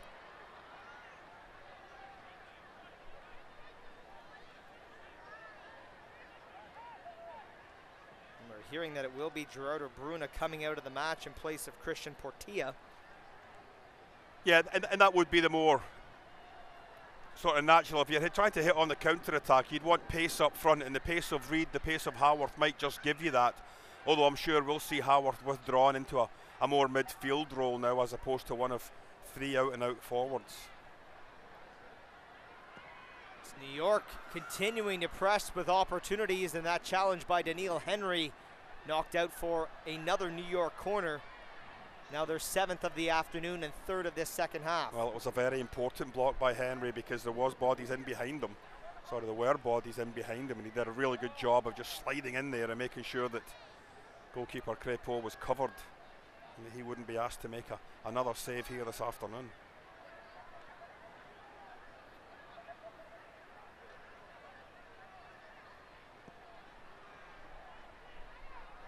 Delivered into the penalty spot. Falls loose, and a half chance there from New York finds Maxime Crépeau, easily stopping that opportunity.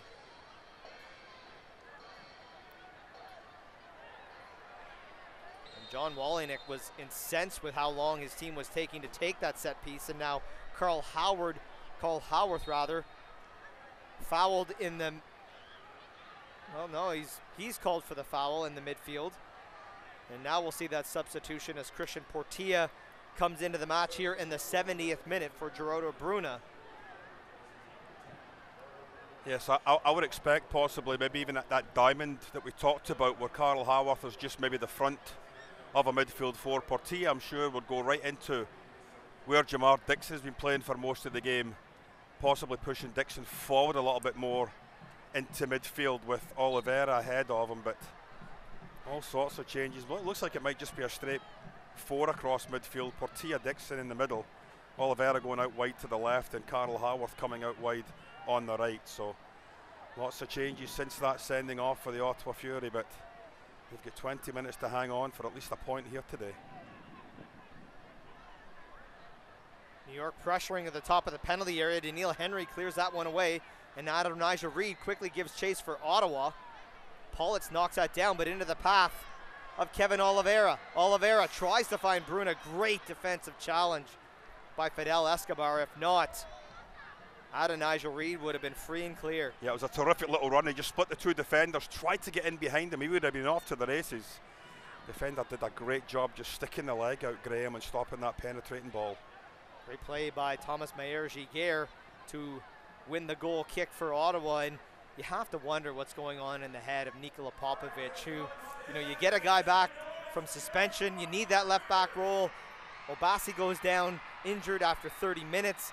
Now you have this red card situation with Manella getting sent off in the 66 minutes, so you have to finish this game with 10 men.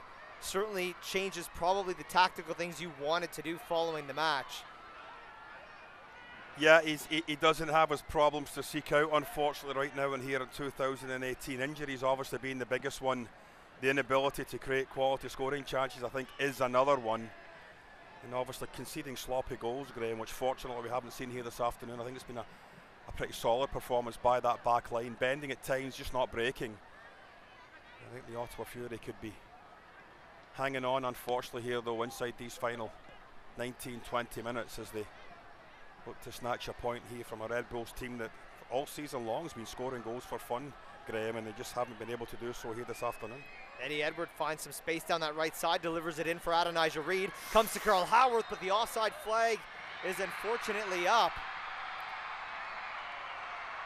Yeah. But some great work there by Eddie Edward to pick out Adonijah Reed. It really was, and I just wonder if the ball could get played through to Carl a little bit quicker, Graham. It might have been able to time his run better, but unfortunately when the ball did get played into him, he was that half step offside again, and you just have to keep plying away, Graham, keep pounding away, trying to create those opportunities against a team now that you're obviously one man down to. And despite being down a man, you know, the advantage with having a player like Carl Howarth, he has plenty of pace so he can cover lots of ground, but he has that burst of speed like we just saw there, and had Reed been able to do all that on a first touch play after receiving that delivery from Eddie Edward, maybe Howarth stays on side in that position. And I think that's exactly why you take Bruna off instead of Howarth or Reed. You leave Howarth on for his pace, certainly you leave Reed on for his pace, but Reed's also got that ability to be very tricky with the ball, Graham. A little bit of step overs, you know, crossovers, make it difficult for the defender in those 1v1 situations to track him, to take care of him. And he does do a decent job of making sure they're going to try and hang around in this game with 73 minutes gone. Score remains 0-0, and we'll head back down to the sidelines and join Tyler McDonald. Tyler? Thanks, Graham, and just a little bit of note here on New York Red Bulls team head coach John Wallinick, trying to get his team to play the ball on the ground here and direct short passes to try and break the Ottawa Fury defense. Wasn't happy with the long ball that we saw to switch sides of the field, so look for the Red Bulls short, crisp passes, trying to break down the Fury defense. Back to you guys. Thanks, Tyler, and certainly with that man advantage, be interesting to see how New York attacks the last half hour of this match. I think where the man advantage could come into play is if they get the width, Graham. You want to try and stretch Ottawa as wide as you can, create those spaces down through the middle of the park, and Ottawa's done a decent job all afternoon, as you mentioned at the top of the show, trying to force them outside. New York just not taking that. They're not getting the fullbacks forward. There's really no need to be keeping 4 lads at the back now. Ottawa's really just conceded the one guy up front. They've brought Carl back into central midfield, and they're trying to, you know, see out this match in a 4-4-1 formation. But if you're able to get those fullbacks pressing up on either side, it makes a difference. Jamar Dixon tries to win that loose ball for Ottawa. Unable to keep it in play in front of his own bench. And the second substitute of the afternoon coming up now for New York. Ethan Cutler coming into the game in place of Lucas Stouffer.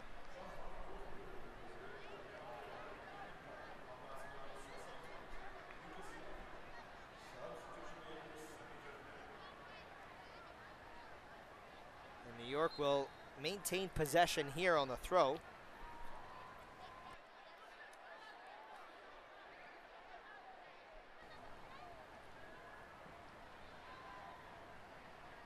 Whipped over to the far side. Portilla back in possession now for Ottawa. Loses it at the top of the 18-yard box. Good closing down by Thomas Meyer-Giguère. And now Portilla away again for the Fury. Sends this one, tries to get it over the head of Nico de Vera. Good defensive clearance off the head of de Vera. Otherwise, Carl Haworth would have been free and clear in behind him.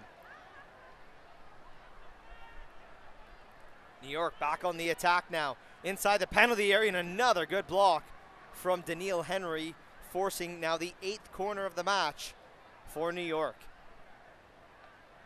A nice little ball slid through the channel there, but it cuts back again. Henry just doing a terrific job, Graham, as you said, to slide tackle, get that block placed out, and another corner for Red Bulls. This one taken short.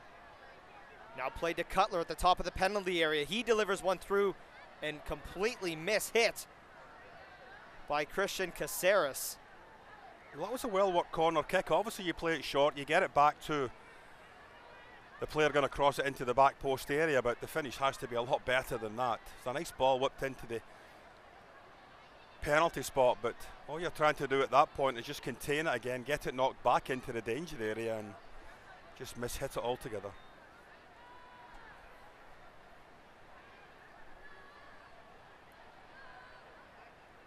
Jamar Dixon gets a touch to try and bring it down, but Caceres wins it for New York.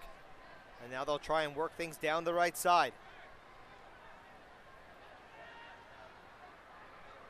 Mines tries to find Cutler. Good challenge there by the youngster Thomas Meyer-Giguère. New York still in possession, however. Portilla, oh, nifty touch to turn off pressure. Outlets to Meyer-Giguère. His clearance finds a white shirt, gets a second opportunity, and able to clear it into touch at midfield. 78th minute now. Scoreline remains 0-0. I think he's had a decent game since he's come on. Meyer-Giguère has, Graham. You know, he's read the game very well. Yeah, a couple of times he has been caught out of position, and that's expected with a youngster going into such a big game like this here in the USL. But I think overall they just have to try and stay tight as a unit. Looks like Crépeau's got, I don't know if he's got some issue with a contact lens or something there, but Portilla was just having a quick look at it to see what the problem was.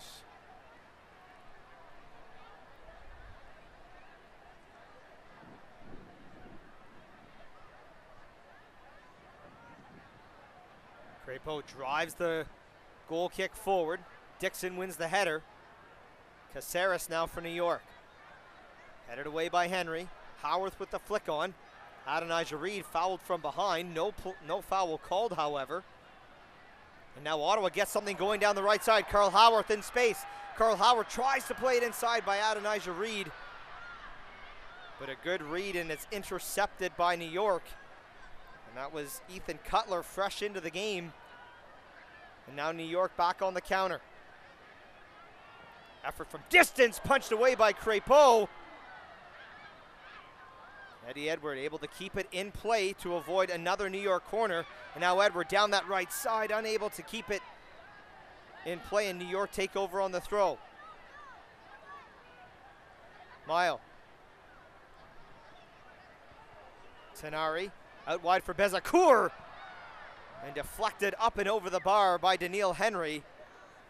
And another corner here for New York. Well, that last save there by Crepeau would have stung his fingers because it was an exceptional strike, Graham, and it was going into that top-hand corner. Tenari, Mile, delivery, and he doesn't hit that one cleanly, and out at the back post for an Ottawa goal kick, and it looks like New York will be going to their third and final substitution of the day. And Armando Moreno, who has 3 goals so far this season, will come into the match in place of Alex Mile.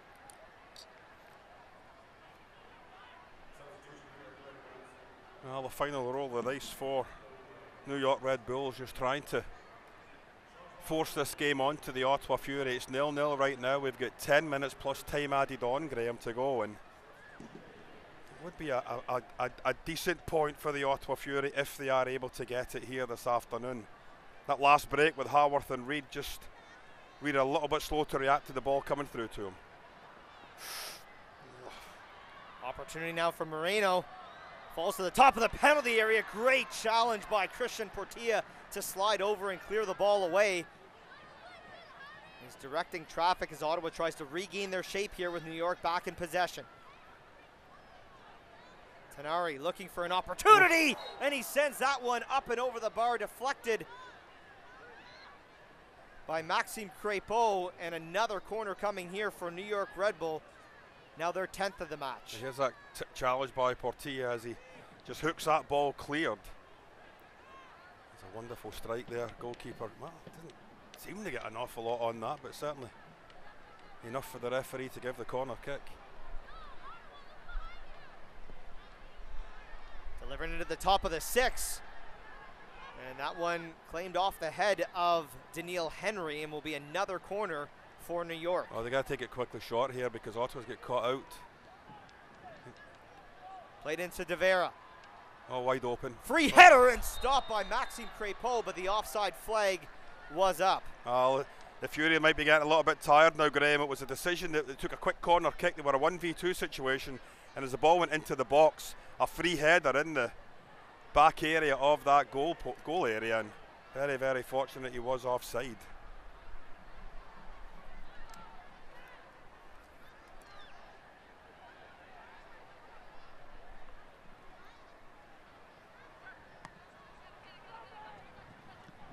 Meyer-Giguère with the clearance.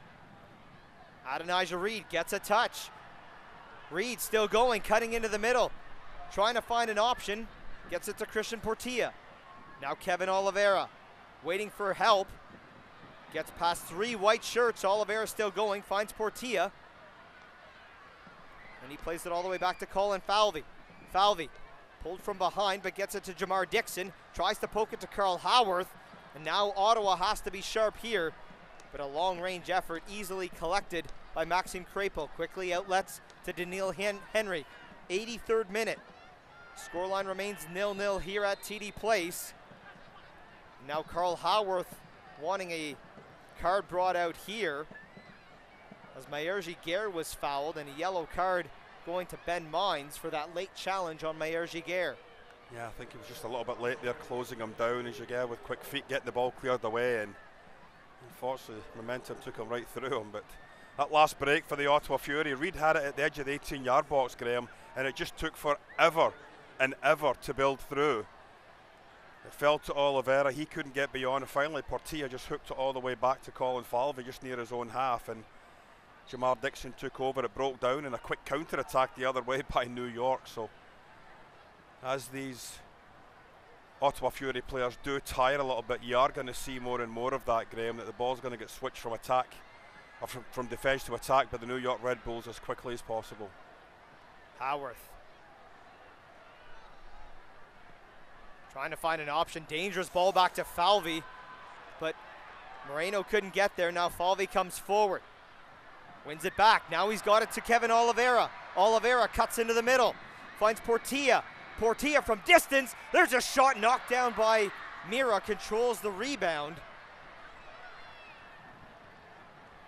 It was well struck shot, Graham, but some of the most routine save over the goalkeeper. Some of the most exciting offensive opportunities from Ottawa have come with them reduced now to 10 men. Well, that's what happens, right? You know, the 11 men seem to think that they've got a lot more time and a lot more space to deal with things, and if the team of 10 men is able to put them under pressure, Graham, and counter-attack quickly, it certainly makes it a lot easier playing field. Colin Falvey was crucial to that last counter-attack, though. He realised that they had a break on, and instead of just passing up, continued with his run, won it a second time, and allowed the play to continue. And there we'll see the shot coming in from Portilla. Decent effort. Pretty safe height for the goalkeeper, though, to make a routine stop. I'm just trying to see what's going on here.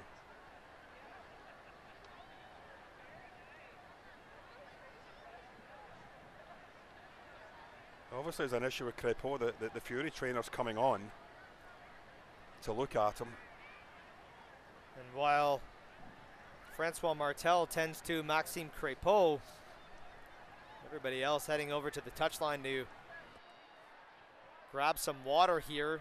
85th minute at TD Place. The scoreline remains 0-0. Having a look at the stats line through 85 minutes, 65% to 35%. The possession favoring New York. Shots 13-3 in favor of the Red Bull, 5-1 on target.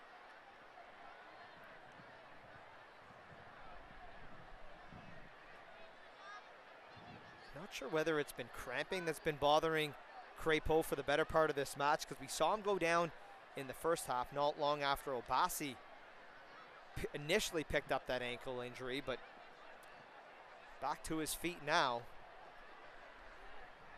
He looked to be working on that area, Graham, just below the knee, so I wonder if maybe just behind in the calf area, the upper calf might be cramping, as you said, but certainly a problem for the goalkeeper as this game progresses, but I'm sure his teammates are happy for the break and play, giving them a chance to just, you know, catch their breath, try to see out these final 5 minutes for what would be a pretty solid point for the Fury here this afternoon. Ryan Mira rolls it out. Pullets out wide to Ethan Cutler.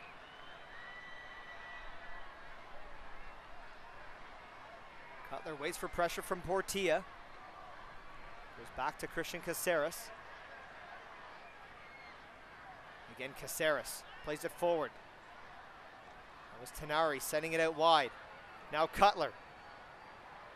For Tanari. And Daniil Henry just clears that one into touch for a throw in near the corner flag.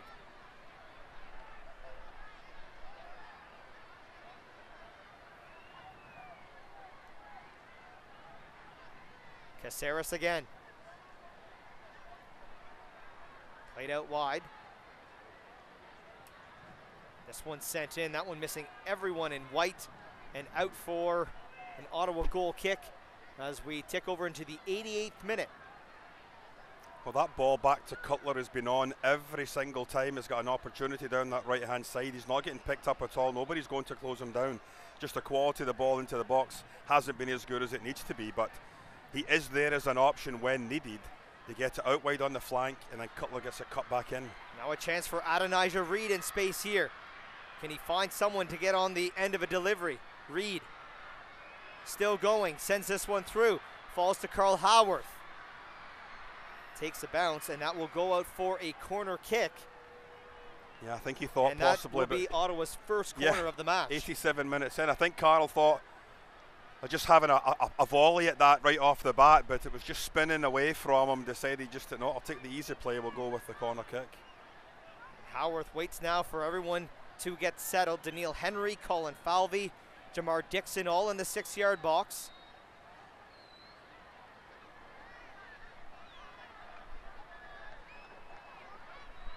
Howarth delivers it into the near post, and that one headed away and should be another Ottawa corner. That was very, very fortunate there because it could have gone anywhere. It almost flipped in there. He did get enough height on the head, just the header, to make sure it got cleared away, but well, the big lads inside the 6-yard box. Now you've only got Falvey in there. Henry's dropped back out to about the penalty spot area. Christian Portilla to take now for Ottawa. Delivers this one into the near post. That one cleared away. Into touch for an Ottawa throw.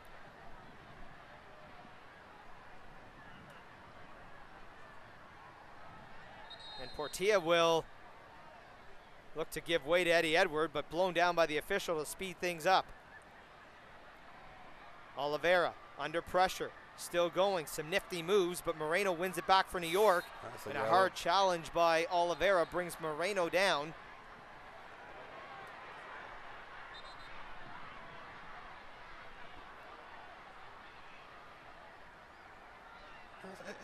It's turned into a little bit chippiness, hasn't it, Graham? I mean, there hasn't been an awful lot of malice in the game here this afternoon, but every once in a while you get those niggly little fouls and then somebody feels aggrieved and it's a push here, a push there. Certainly we saw the push for Manella get sent off, and unfortunately the Fury have been playing these last 25 some odd minutes with 10 men. Hearing that we'll have a minimum of 4 minutes of additional time to close out today's match. And a reminder that following our broadcast, head over to the Ottawa Fury FC Facebook page for our post-match show. There's a shot and a great save by Maxime Crepeau, as that one from Tanari was labeled for the back post. Well, not only was it a great save, Graham, he held on to the ball. He didn't spill it to give a second opportunity for a couple of white shirts in that 18-yard box. So good play by the goalkeeper once again.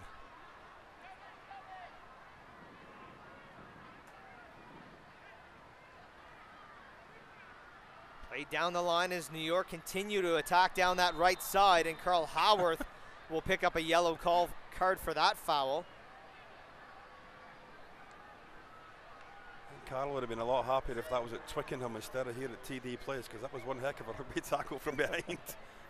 Down he goes, but it has given Red Bulls a chance to push players forward into that 18-yard box for this set play. We're a couple of minutes into time added on.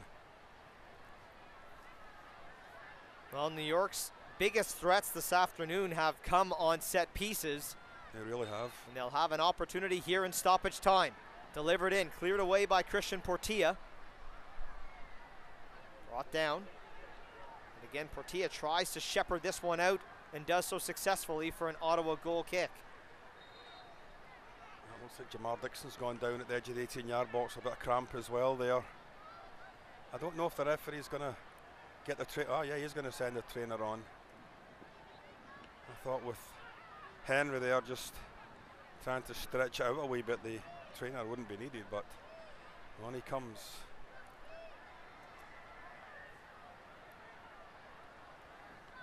Well, and that's certainly a factor coming into this game, and while the team typically begins their training around this time every day, it kind of throws your routine off on a game day. You know, you might kind of get up early, you have a good breakfast, bit of a early morning workout stretch, what have you, good afternoon nap, solid meal, get in the mindset for the game, and away you go. And when you try to compound that all into waking up earlier, and instead of training, you're going right into a match day. It's a different mindset for the players and for the body as well. You know, athletes are creatures of habit. We talked about it earlier. I mean, you know, it's like the hockey games that start at 12 o'clock or 1 o'clock in the afternoon.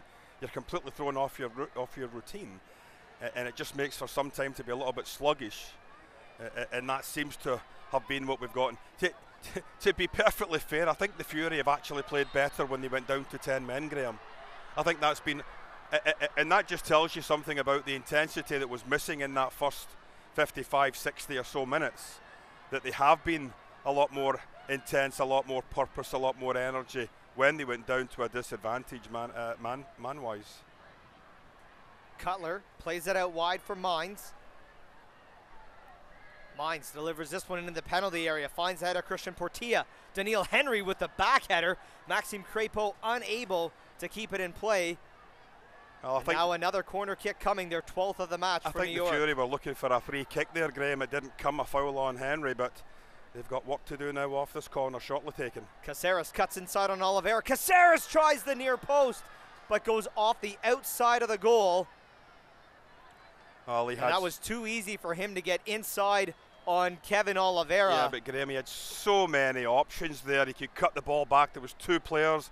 There's a player at the back post, and of course, we see the assistant coaches, the head coach, just realising That's not how we drew it up, lads. If you're going to take a short corner, that's fine. You're trying to draw Fury players out of the box, but then you've got to get the ball into the box and take advantage of whatever overload you've got in there. Jamar Dixon trying to win it back for Ottawa. Kevin Oliveira now for the Fury. But it's New York winning possession here. Knocked out into touch by Eddie Edward for a New York throw at midfield. Quickly in by Bezacourt. Christian Portilla trying to win back possession, and foul going against New York. That one against Caceres. Well, the Fury will just absolutely no rush whatsoever to take this free kick. I think Popovich just wants the ball played all the way down into the far corner. Goalkeeper Crepeau's coming out for this.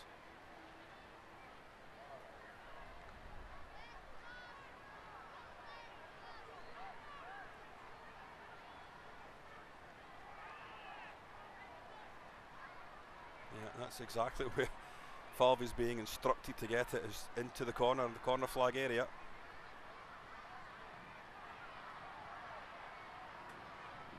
Ryan Mira out to collect that errant delivery.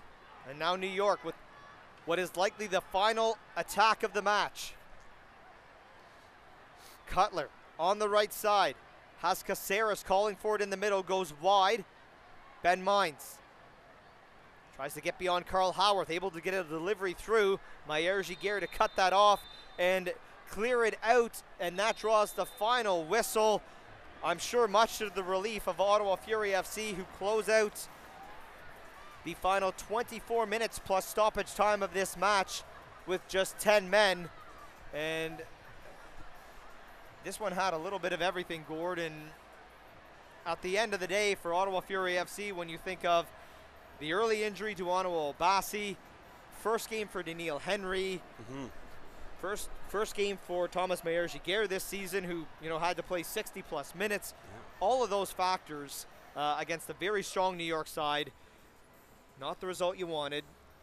You wanted more offense, but that's a big point earned, and you got to try and take the positives out of this one into their next match. Well, after the nightmare that was the last 30 minutes of Saturday's game, far better improvement. I did say the first 45 minutes was a little bit flat. And I think it wasn't until the sending off that Ottawa really came to life. For some reason, they decided to up the tempo a little bit more, put New York under pressure a little bit more on the counter-attack. Didn't get the goal, but more importantly, a team that came in here scoring 15 goals didn't get the goal either, and they finish off with a share of the spoils here today. 0-0 the final here at TD Place on a record-breaking school day game, over 8,000 plus in attendance. Great atmosphere here at TD Place.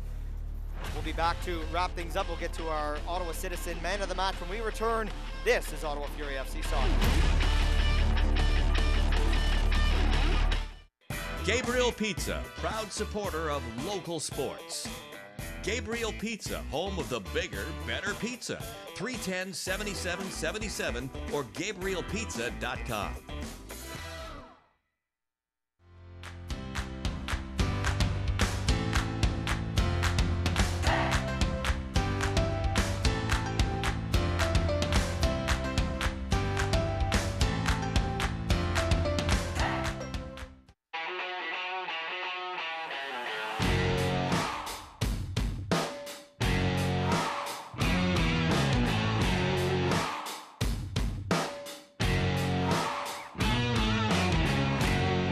Did you know the Brick is 100% proudly Canadian? We employ over 5,000 Canadians, and nobody knows more about furnishing Canadian homes at the guaranteed lowest price than us. Saving you more. It's not just a slogan. Saving you more is our obsession. What do you live for? Is it for your crew? For overcoming obstacles? Live for what you want. So what do you live for?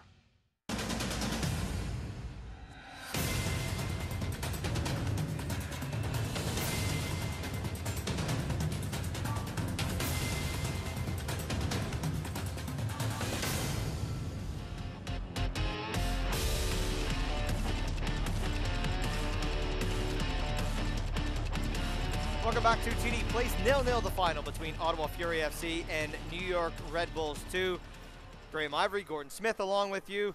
Gord, let's talk about our man of the match, and somebody that through at least 68 minutes on Saturday probably would have gotten the nod as the man of the match, but 3 goals in 9 minutes undid Ottawa on the weekend to FC Cincinnati, despite the performance from Maxime Crépeau. And our Ottawa Citizen man of the match here today is Maxime Crépeau, because again, some very clutch saves, especially in that first half, some big ones in the second half, especially thwarting some opportunities on the copious amounts of New York Red Bull corner kicks. A fantastic game from the Fury goalkeeper. You know, anytime you're able to hold the top scoring team in your conference to no goals, you've done something right. I think the 2 lads that played in front of him, Falvey and Henry, were excellent as well, but Crépeau did make some wonderful saves, especially off this. I think it was the save of the game for him.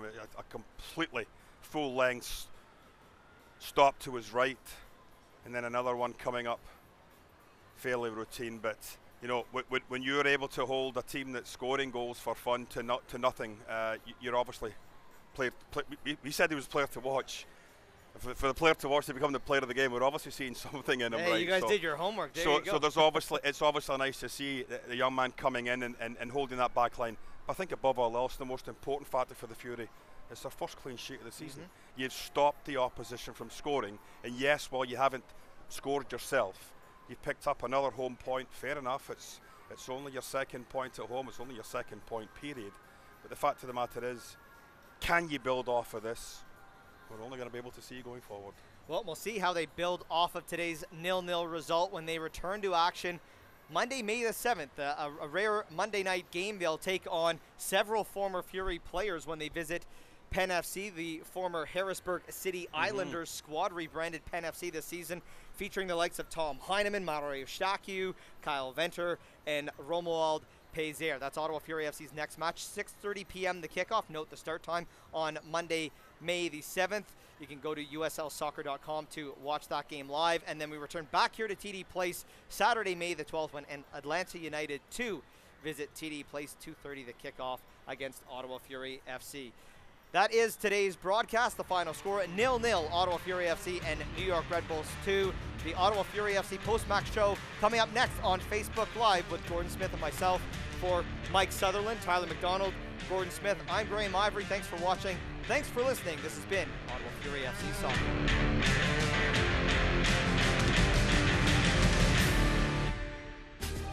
This copyrighted telecast of the United Soccer League may not be retransmitted, rebroadcast, or reproduced without the express written consent of the United Soccer League.